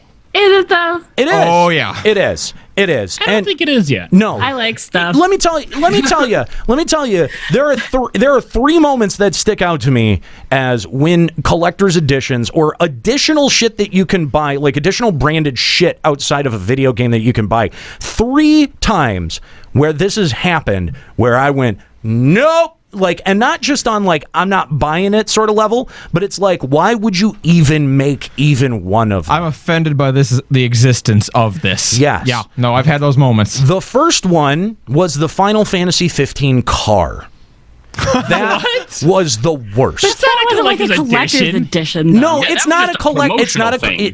But did I not just say that? Did I not just give you that caveat? That I said that it includes both collector's editions and bonus additional branded content. Listen to the fucking words that I say. When you say it that way, that makes me think like this is something that isn't in the game, like a statue that you're getting along with it. No. That was literally just here's a car, paint some Final Fantasy on it. They do that for a shit ton of stuff. Yes, they do, but then they actually toss an additional $70,000 onto the cost of the fucking car because it's got a logo on it. Like, that is really quite fucking sad. Let's talk about Resident Evil 6. Who remembers the $1,000 collector's edition that had a leather jacket in it? What? That's an actual thing. Resident Evil 6 had a collector's edition with a $1,000 price tag on it because there was a leather jacket in it, modeled after what was 6? Chris Redfield. Oh yeah. That's pretty awful. Actual thing that existed that you could purchase for $1,000. The second thing that bothered me that I saw, and Final also Fantasy 15 anime. No, Movie? it was also Final. That was free anyway. It was also Final Fantasy 15 branded. Oh, I know what this is. But the wine. Yeah, there was wine? Yes, there was Final Fantasy 15 branded wine. And you know what? Purposely forgot about that. And you know what? Why did I not even realize that? That is the douchiest thing ever. Like, there was 2 wines, wasn't there? I think there was. No, there was. Okay, the only thing I heard of was they had like a Jones soda you could get at Target. No. No one's talking about the potion soft drink. That's actually kind of clever. That was a good idea. I actually got one of those. That's fucking clever. There was a Whizz's Chocobo Stable soda or something at Target. You could. No, we're talking about the $700 bottle of Final Fantasy 15 for wine the 30th year anniversary. Yes. Yep, sure was. That was infuriating. And really, then, Nika, because we talked about it on the show several times, I think. We sure It did. must not have been one when I was $950. Yeah. $950? Yeah. Oh my god. And then the I am curious how many people actually buy those things. Yeah, there was the expensive one, which was that, and then there was a cheap one. No, that's just the Final Fantasy cakes, which were $40 each. Oh my Final god. Fantasy cake. But then there were cool ones that only made it in Japan, like the cup noodles with all the different villains from all the different games. But that's like something that costs like what? Like a few bucks? But those ones never even made it to America, and that makes me mad. And then They give us the stupid one. By the way, Give guys, us the stupid ones like $900 bottles of wine, and don't give us the cool ones that cost $5. And then the third one that bothered me, and this was the recent one, was the $800 collector's edition for Assassin's Creed. Well, I'm glad I got at least one of your top 3 on my guesses of what we would all say. Yeah. That one including a statue, a resin amulet, 2 art books, and some lithographs. That is not worth $800 fucking dollars. What's a lithograph? That's the problem, because some of those things are cool, and I would expect those types of things to be in it, but $800 That's a lot. worth? Dude, that's easy. I mean, like, you break that down, I have to say that the cost of that is probably, I mean, at most, I'd pay $300 for it. That seems reasonable. Yeah, a little bit more reasonable there, yeah. If you take that lithograph all the way up to Kuza Castle, you can unlock 3 of the legendary weapons in Final Fantasy V. That's worth it, man. What a reach! Holy cow! You know, I think that for me, what it is a lot of the time isn't really necessarily the price, because I understand collector's editions are supposed to be prestigious or whatever. They're supposed to cost a lot of money. You don't want to have a lot of people buying them or whatever. But you're obviously trying to, recoup costs and stuff like that, right? So to me, what's included in there should be really cool, should be worth getting. Sure. One of the ones that made me WTF the most was the was it for Dead Rising, the zombie bust. Oh, literally the bust where it's just like the neck down to like the hips. Yeah, and like the head's been severed, the arms have been severed, and it's a female zombie, by the way. Yeah, in a bikini. So you get the boobs. You get the boobs. One of which I think is torn into. Money for zombie boobs. From me. Yeah. Or if you like, zomboobs. I like that. What about? I like a lot of collector's edition stuff, and I really like statues and collector's things like that. But there are some statues, like I'm really sad that I did not want to buy the MGS5 collector's edition, because that one came with a statue of Boss's metal arm. But the thing is that it's literally like, it's not big enough to be like a cosplay prop, and it's not small enough to like not take enough space. If you try to use it as a cosplay prop, you look like you have one miniature arm. Right, but the thing is, it's still a big, good size. So you're like, oh, maybe I can use it for cosplay. And then when you get it, you realize that it's actually like the size of like a Play Arts Kai figure, and you're gonna like set it on your, like, what am I gonna do with a statue of his arm? Do you guys remember that one character from Scary Movie who had the little tiny arm? Yes. That's God. That's what it would look like if you try. Oh my god, Dude, I have to do a cross. Oh my god, that would be so funny. The Halo 3 Master Chief helmet that was like big enough to be worn, but you couldn't actually put it on your head. I'm like, what's the point? Yep, it's like if they. I don't understand that kind of marketing. Like, if you make it big enough for a cosplay prop, I guarantee you a ton of people will buy it. Oh, yeah. Who heard about if you give a statue of a character that's really cool to display, that's another thing. But giving like a prop, like armor piece that you can't actually wear and you just set it out on a stand, like it's stupid. Yeah. Who heard I was about really disappointed in that. Dying Light's most expensive? Okay, DLC, that can't be real. Like that was more a commentary than anything else. I refuse to believe anything. Like, Okay, for those who don't know, Explain. Dying Light had a $10 million collector's edition, which would include acting lessons, an FX makeup session, and a supporting role in the upcoming Dying Light movie, which is still unannounced. No, dude. No. I mean, did anybody buy it? I'm pretty sure no one bought it. Of course not. Okay, yeah. I don't think they expected anyone to buy that. I'd buy that if it was like for Legend of Zelda or something. For $10 million? If I could be Link in a movie, No, you get a supporting role. You don't get to be Link. You get to be Tingle. Zelda? No, you can be Tingle. You get to be Tingle. That's right. But even Tingle was a recurring character. They probably would just make you the one random guy that walks up to a stable and walks away. Yeah, no, you're gonna be one of like the Octoroks or something like that. When they had Simon Pegg as the Unkar plot in Force Awakens, all the random people got to be stormtroopers. It's gonna be like that. I'll be Ganon. Yeah. James Bond's Daniel Craig was a stormtrooper, and you think you're going to be Zelda. For $10 million, hell yeah, I'm going to be. Zelda. Maybe this is all just a brilliant idea where they don't have to pay their actors. They're getting their actors to pay them to be in the movie. Oh, my God. I mean, that's... I mean, you're not going to get good actors, but, you know. I feel like I'm more incentivized to, and I know someone in chat here said that digital collector's editions are the worst, but I feel like I'm more incentivized when what I'm getting is actually like in the game, right? Like if I can actually get something that I can use in the game, not just put on my shelf, I think I'm more likely to buy it. Additional weapons, skins, stuff like that. Not me, because that stuff to me is not worth anything. Like additional weapons that you're going to use for 2 missions and then you're going to outclass them by something better. Like to me, that's not worth it at all. Well, it depends on how the game's set up. Mass Effect 2, the weapons weren't really outclassed by other weapons. It depended on what you preferred to use. Right, but like also when you get the digital collector's edition, those are usually like $20. We're not talking big investments of any kind. Remember, like here's another one. Resident Evil 7 had a $180 DLC that had a replica of the mansion. The problem being a stupid thing to write. Yeah, see that's a stupid thing too. Yeah, especially because it came out bad. It smelled like chemicals. Ugh. Yeah, people are still unsure, by the way, if that was by design or not, because like the mansion would have smelled awful. Biohazard. Fair. Also, remember the American version got the penis USB drive. Yeah, I was actually going to mention that. Yeah, the burnt finger the burnt finger USB drive. Yeah, sure, that's what it was. Yeah, it was a penis. Yeah, that was definitely designed to be used as a sex toy. It's worth 180.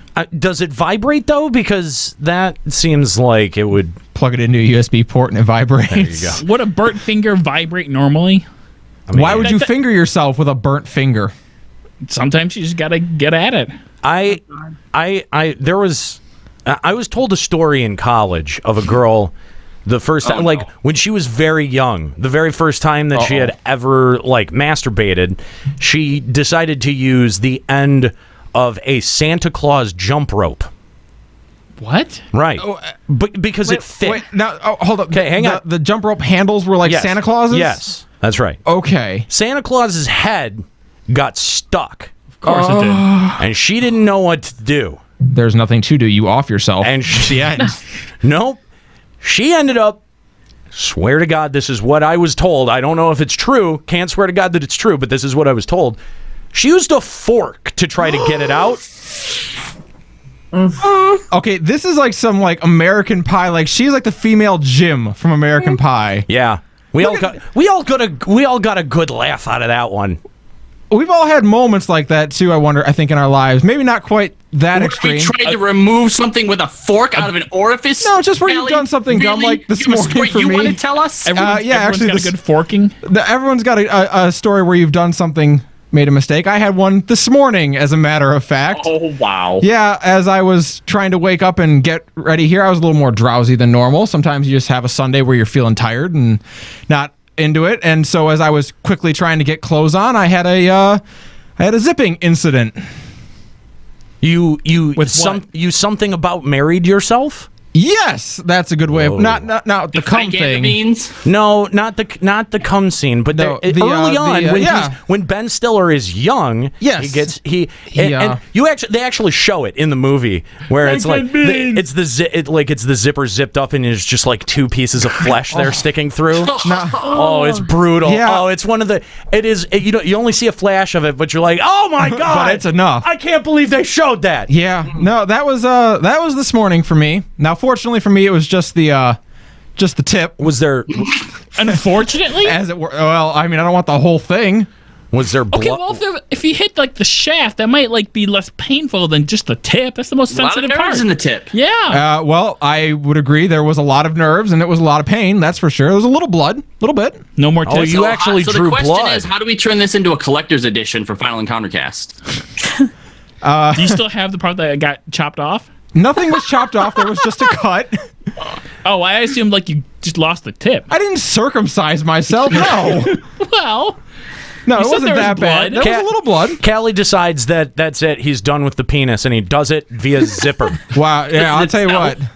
If I ever do go that route, I'm picking a new way. That was not any fun. I can imagine. Do you get to auction off your dong? Do I get to auction off my foreskin? But you just said you didn't give yourself a circumcision. I didn't. But he's asking if I can give it away. I'm like, no, apparently not. Not give it away. Whoa. We are a sell business. it in a collector's edition. Yeah, collector's edition FEC. The Limit Break Radio FEC Collector's Edition. The bundle. Right. The bundle. That's right. Nika, I feel like you are probably the biggest supporter of collector's editions. I buy a lot of them. I feel like you whenever we talk about a game that's coming out, you seem to be right on top of ordering the collector's edition, right down to 15. In fact, do we see a Xenos in the top left of your camera right there? Sure do. Where? No, he's over there. No, Xenos is over there. You can't see him. Oh, who's that up on the top of the shelf there? Over there? Behind other side. Other side. Other side. Here? Yeah. Oh, that's Dark Souls from the Dark Souls collector. Oh, nice. Wait, hold on. Forgive his confusion, Nika. Søren plays Dark Souls. Forgive his confusion, Nika. Because, Dark Souls looks nothing like Xenos. Xenos doesn't look like he was actually copy and pasted out of Dark Souls. Dark Souls guy's right there, but right there is Noctis from the 15 collectors. I just want to point out the fact that Nika has statues of games that she doesn't play in her video. I just want to say #fake gamer girl. Chris. We have a wall scroll of Kingdom Hearts right there. Oh, he's played Kingdom Hearts. We've all played Kingdom Hearts. I have not. Because at all? But it's your freaking house. He has an Overwatch standing right there. I'm sorry. I'm not gay. So why would I have played Kingdom Hearts? I'd argue that point, but I have played Kingdom Hearts, so not helping you any. There wasn't that much stuff to do on the PS2 back in the day. To be fair, the Overwatch thing I got because we started doing the show. Right. Yeah. Plus, all this shit was free, okay? That is true. That's true. That was the Kingdom Hearts one was actually my sister's. Honestly, I really like figures. I think that's part of why I would buy a collector's edition. Like, I love these things. Collector's addiction. Okay, but do you just buy figures outside I do sometimes, yeah. Okay, well, I guess then that kind of makes sense, right? Like, if it's something that you're kind of into and you would be spending money on anyway, and it's not like those. I guarantee you. Like I said, that's the one reason I only buy the collector's editions of the ones I'm like super, super passionate about. Like Final Fantasies, always. He really wanted the Dark Souls thing. I don't know. I'm going to admit the Dark Souls figurine is actually pretty fucking cool. It's really cool and it's really big. Like, look how big it is. Yeah, it is. That's hefty. Like, it is. And you could really bludgeon someone to death with it. You might. And that's why I'm saying, like, I love Metal Gear, but I did not buy that one because the figure was of his arm. Like, it's not. If it was like a really cool like boss and D-Dog, I totally would have bought it. But but do you share the opinion, because this seems to be the overall prevailing opinion among many game fans and a lot of critics, that pre-order culture and bonus collector's edition, that they kind of go hand in hand, and that the logical extension of the collector's edition culture is these like $800 items, or these, the $900 wine or whatever, and that's really sort of like, I think there's a difference between content people want and selling out. And I feel like a $900 wine and like literally the car being a real life, like to me that's selling out. I agree.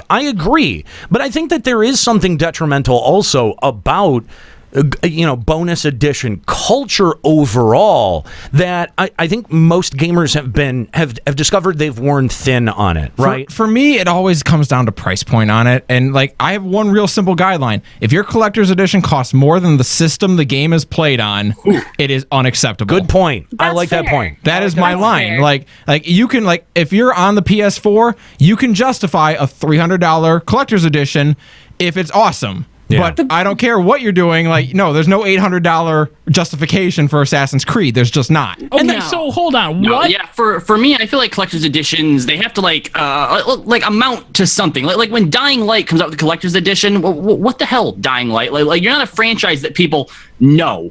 You know what I mean? You know what? Actually, Robbie, I think that you're hitting on something really important, because games that haven't earned the right to even say we've built an audience or a following come at you with these, collector's editions, and it's just like, who are you trying to sell this to? Like, who do you think you are? Like, who is the OCD person that has so much money that they don't, like, they have more money than sense? To buy collector's editions for games you don't know anything about? Yeah. That blows my mind too, because like I said, like I'll only buy collector's editions of its games I'm really passionate about, like Final Fantasy, like The Witcher, like we got that collector's edition. It's not. I'm not just gonna go out and buy. I didn't even get the Breath of the Wild one because I didn't think the incentives were good enough. Yeah, and for me, I usually do it when it's something that I want to actually be able to support. So like, the Mass Effect games, I bought those collector's editions, but they weren't anything super. See, I almost did, but really all that was in them was like extra stuff in the game. And I'm like, that's not stuff I care about. Yeah, no, I know. And like I said, for me, it was more about supporting something that I was passionate about. But like, I know this isn't necessarily gaming, but 20 years from now, when like the Marvel Cinematic Universe like officially ends and they put out this huge collector's edition with everything in it, if I have a firstborn child, I may sell them to buy that, because that I think is like, that's celebrating something like, huge and big and like monumental. That's not exactly the direction I thought that statement was going to go. I thought it was going to be like, your child's going to be worth that. Yeah, that's fair. Who's going to buy them? But also, like, it's a white child, of course. Chris, like that, you'll get money for it. But not enough for like 80 movies. Oh yeah, I'm the bad guy because I just pointed out something that's fucking true. Like, you brought race into it, Nate. I happen to love Negroes and jazz. That didn't help. Someone in the chat, by the way, brought up that you can charge more than a system costs for the game, a collector's edition, if the system comes with it. Yes, that is also acceptable. Fair. That's fair. But as long as the system needs to have some kind of like detailing that makes it unique. Obviously. Yeah. But the thing is, they don't always. Like if I want to buy a bundle of like FF15 with the PS4, I want a fucking PS4 that looks like it should come from FF15. But that's a bundle, not a collector's edition. Not just saying FF15 logo. Like, I want it to look like it should be from the game. Who remembers the Pokemon like yellow Game Boy Color that they had? Oh yeah. Oh yeah, that totally. By the way, if you still have one of those, they're worth a lot of money. Are they really? Dude, those Pokemon themed Game Boys, those are worth bank. No shit. I did not know that. Nate's like, oh, I gotta get one of those now. No. You had brought up pre-order culture too, and that's a little bit different, I think, because that is what different companies will use in order to stay competitive and get you to buy from them specifically. Like, I know when a lot of games come out, it's like pre-order from Best Buy, you get this thing, pre-order from GameStop, you get this, pre-order from Amazon, you get this, and Target, you get this. And like, each thing has its own, so you have to then decide which DLC you want based on which store. And so they're trying to outcompete each other to have the best pre-order bonus. And I think that's a little bit different. I think it is, but it's all designed really to do the same thing, and that's get more than the $60 price point, which is already pretty exorbitant. Pre-ordering doesn't cost extra money. No, but you give them money for money for nothing. Like, you have no product. You're walking away saying like, okay, like I'm just gonna, you're guaranteeing a sale. Right. I've laid down my $5 And the thing is that more often than not, people will lay down the $5 and then fucking forget about it. So that's a free $5. Dude, you know what I mean? For whatever reason, I remember this happening with it might have been Diablo 3. Yeah. The GameStop near my house had like years before the game was even announced, they had a Diablo 3 pre-order appear for whatever reason. And I like when I saw it, I'm like, Diablo 3? Absolutely pre-order, yoink. You know, I put down my $5. Flash forward 7 years. Oh my god! And I get a call from GameStop like, "Hey, just letting you know your Diablo 3 pre-order is coming in." And I'm like, "Oh my god! Oh yeah!" They probably. Meanwhile, if you had a World of Warcraft account, you probably got Diablo 3 for free. Not when it came out, though, right? No, not when it came out. Because I was working at GameStop when it came out. So yeah, no, but I mean, like Nika, and you know this from working at GameStop, that there are tons of people who just don't pick up pre-orders. Oh like, yeah. Every game that we would get, any game new, we would have at least 5 or 6 copies that would lay around, and they would all be for people who pre-ordered that never would pick them up. And we only held them through the weekend, and after like 5 days, then they just cycled into the rest of the stock. And I think a little known fact though is that if you don't pick up your pre-order, you can actually go in and move your $5 to something else. Ah, yes, you can. But the thing is, they don't advertise that, but you can. They don't advertise it, and they won't tell you about it either. You have to remember that $5 is outstanding, and you have to request it be moved to a different title. Yeah, even if it's like 6 months after the games come out, you can come in and be like, I never picked it up. So you actually go in, it docks their numbers because they have to then cancel a pre-order and then add another pre-order, so it evens out. Can you request the money back? No, I don't think so. I think you can get it. Yeah, I'm not sure if you can even get it as $5 credit. Don't think so. No, you can switch pre-order. If you call corporate enough times, But the thing is that it you can move it directly to another pre-order and just it's the same amount of money spent that way. So like a game you actually want. But it does. I mean, I understand I understand the complaints around pre-order culture as well as collector's edition culture, because it does, it feels like, I'm laying out $60 for this already. And again, it's those games that come in and haven't built that audience or haven't really built the cred enough. What was one that did that? It was the hacking game that recently got a sequel. Watch Dogs? Watch Dogs. The first Watch Dogs had a ridiculous pre-order bonus set and like all of these, collector's editions, and had like a whole different I think they had a whole marketing ploy for that game. They had like an entire fucking spreadsheet that you had to be able to decipher to figure out what bonuses you were getting depending on where you pre-ordered it at, and it was just like everyone, even at the time, was like, "This, why would I? You haven't even convinced me." They were trying to hype you for it, and it wasn't even that good when it came out, right? Yes, and the thing is that like the reason I think people were so critical about it is because like they were like, okay, well, earn my $5, earn my collector's edition, earn my pre-order, because you can interest me with a whole lot of shit, and then having plans for it is all good, but it's like, I'm not even convinced that I'm going to lay out the $5 to pre-order this game, or to even lay out the $60 when it comes out to buy it. Like, convince me of that first. Right. You can put a cool statue in, but I don't know if I like that character yet or not, or if I want a statue of that person. Mm-hmm. I could hate this game, and then I don't care about the statue. Yeah, and I do understand that at least some of it is pressure from retailers to give them something exclusive, to give people reasons to come in the door. Because anymore, you can just sit on your couch and buy a game from the digital marketplace, and it's downloaded onto your hard drive in probably like 4 or 5 hours. But like that is why a lot of these retailers start really panicking and trying to get all of these exclusives underneath them, and then game companies have got to respond if they've got a partnership with them. Yep. And I think the bottom's going to fall out of it eventually. And it becomes a self-fulfilling prophecy. It really too. does, like what are you supposed to do if you're a game developer? And the other thing that pissed me off, by the way, about the $800 Assassin's Creed collector's edition is that they made 1,000 of them. They thought 1,000 people were going to buy an $800 collector's edition. Like, I can see 1,000 people buying that. When I was in a band and we pressed up a 7-inch, we pressed up 1,500 copies because we weren't even sure that we could move that. And that's $4. Like, you know, like 7-inch record. Those are all 7-inch records right over there, right? Yeah. We made one of those for our own band. It would only cost $4 to buy, and we were like, yeah, we're not even confident enough that we're going to be able to sell 1,500 of these. You know how I have at least 800 copies of that motherfucker sitting in the back of my fucking closet. So I was right. Like that decision paid off for us in the long run, because if we had made 7,000 copies, I would have had way less closet space. Okay, but Assassin's Creed is bigger than your band.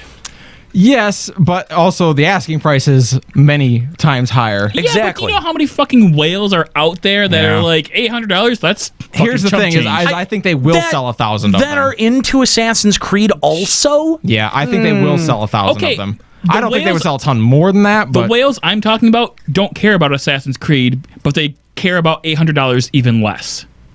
They want to say, hey, I bought this Assassin's Creed thing. You want to come over and look at it? It's really awesome.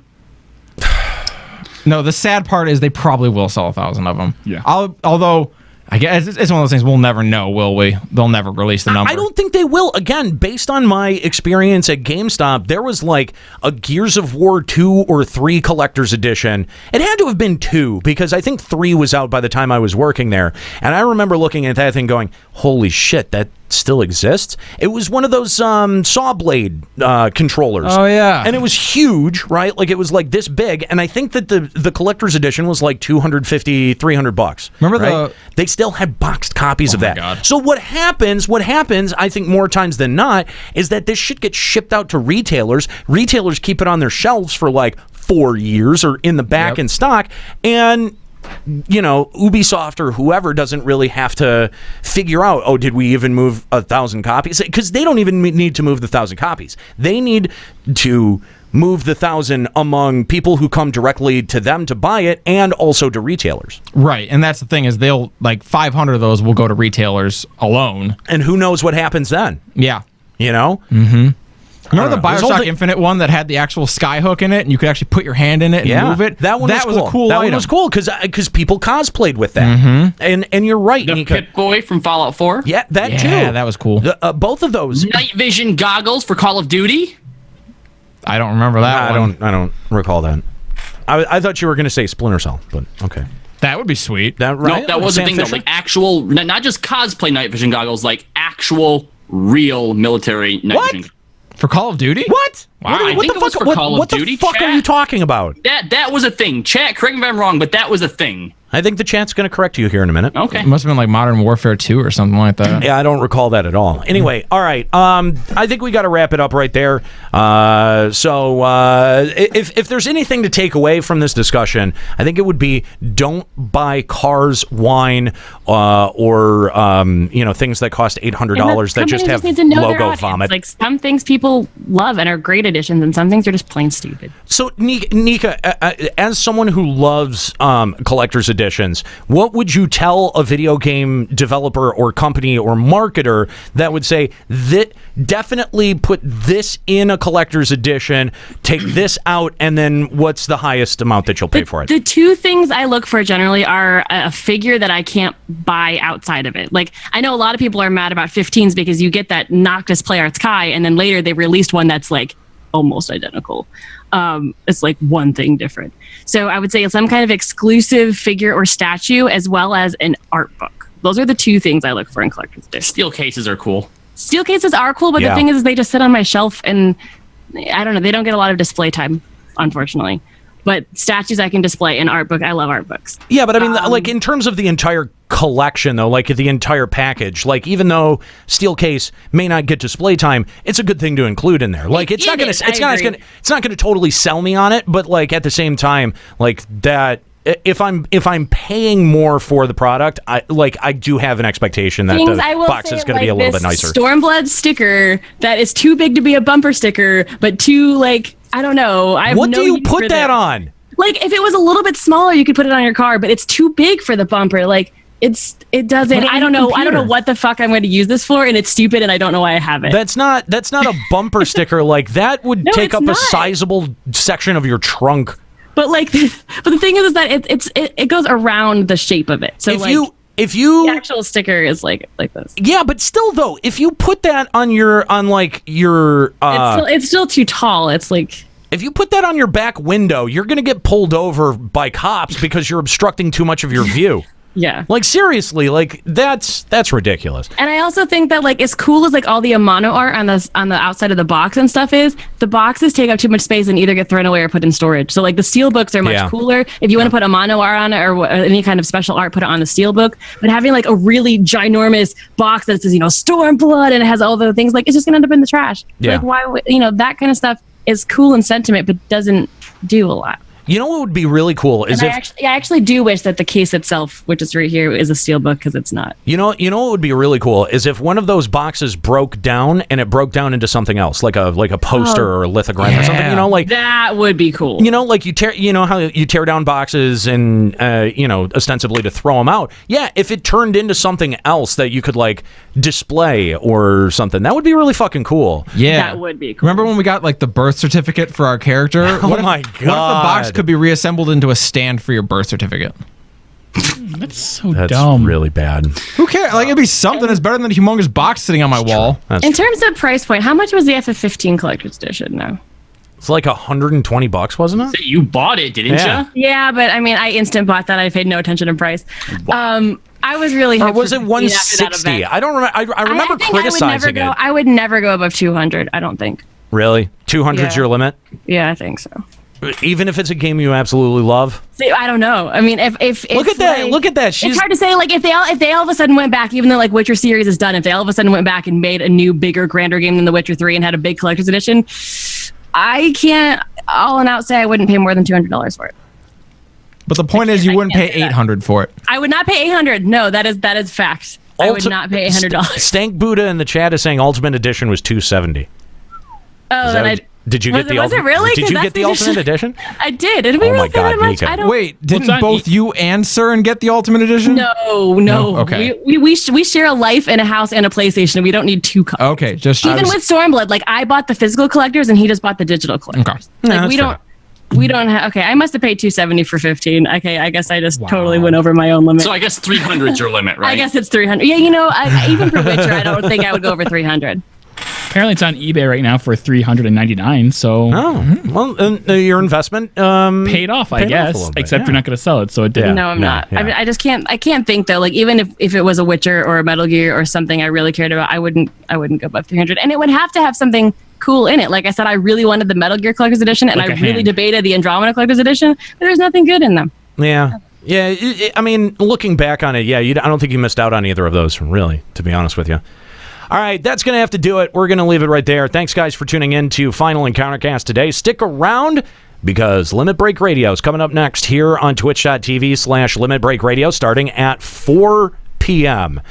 And also, stick around after that. We'll be airing the latest episode of Checkpoint Radio. That's all here on twitch.tv/Limit Break Radio. Twin Peaks isn't on tonight, so you have no excuse not to listen to Checkpoint. I'm going to expect all 146 of you that are here right now to be listening all the way through the end of Final Encountercast, or through the end of Checkpoint Radio this week. So that's coming up just following Limit Break Radio, which starts at 4 here on twitch.tv/Limit Break Radio. All right, that's going to be it for today. Thank you guys for hanging out. FinalEncountercast.com is the website. Go subscribe to the podcast. Like we said at the opening of the show, leave us a little bit of love on iTunes or Apple Podcasts, whatever the fuck you're calling it now. Let other people know what you think of this show. That's going to be it for my crew. I want to thank Skuro and Kooky Persona, who do a very good job behind the scenes here. Kooky obviously answering calls. Skuro helps get our videos to YouTube. I also want to thank my crew, Nika, Robbie, Chris, Callie. My name's Nate. Have a good one.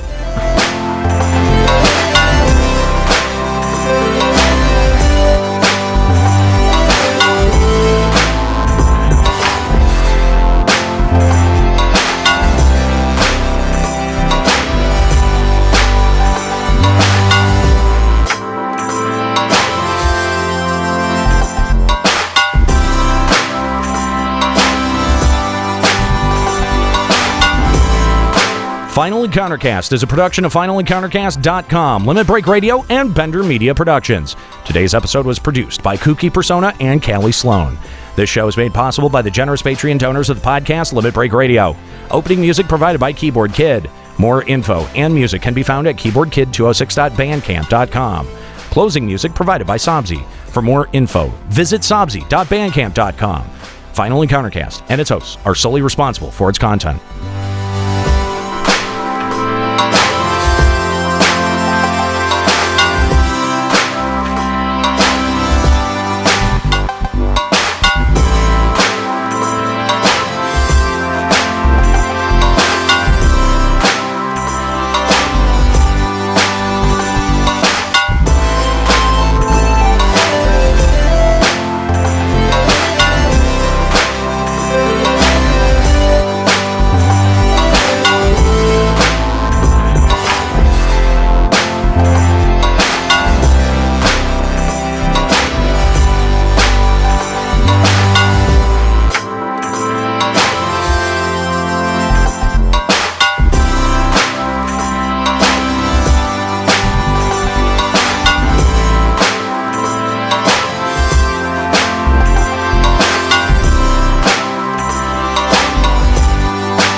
Thanks,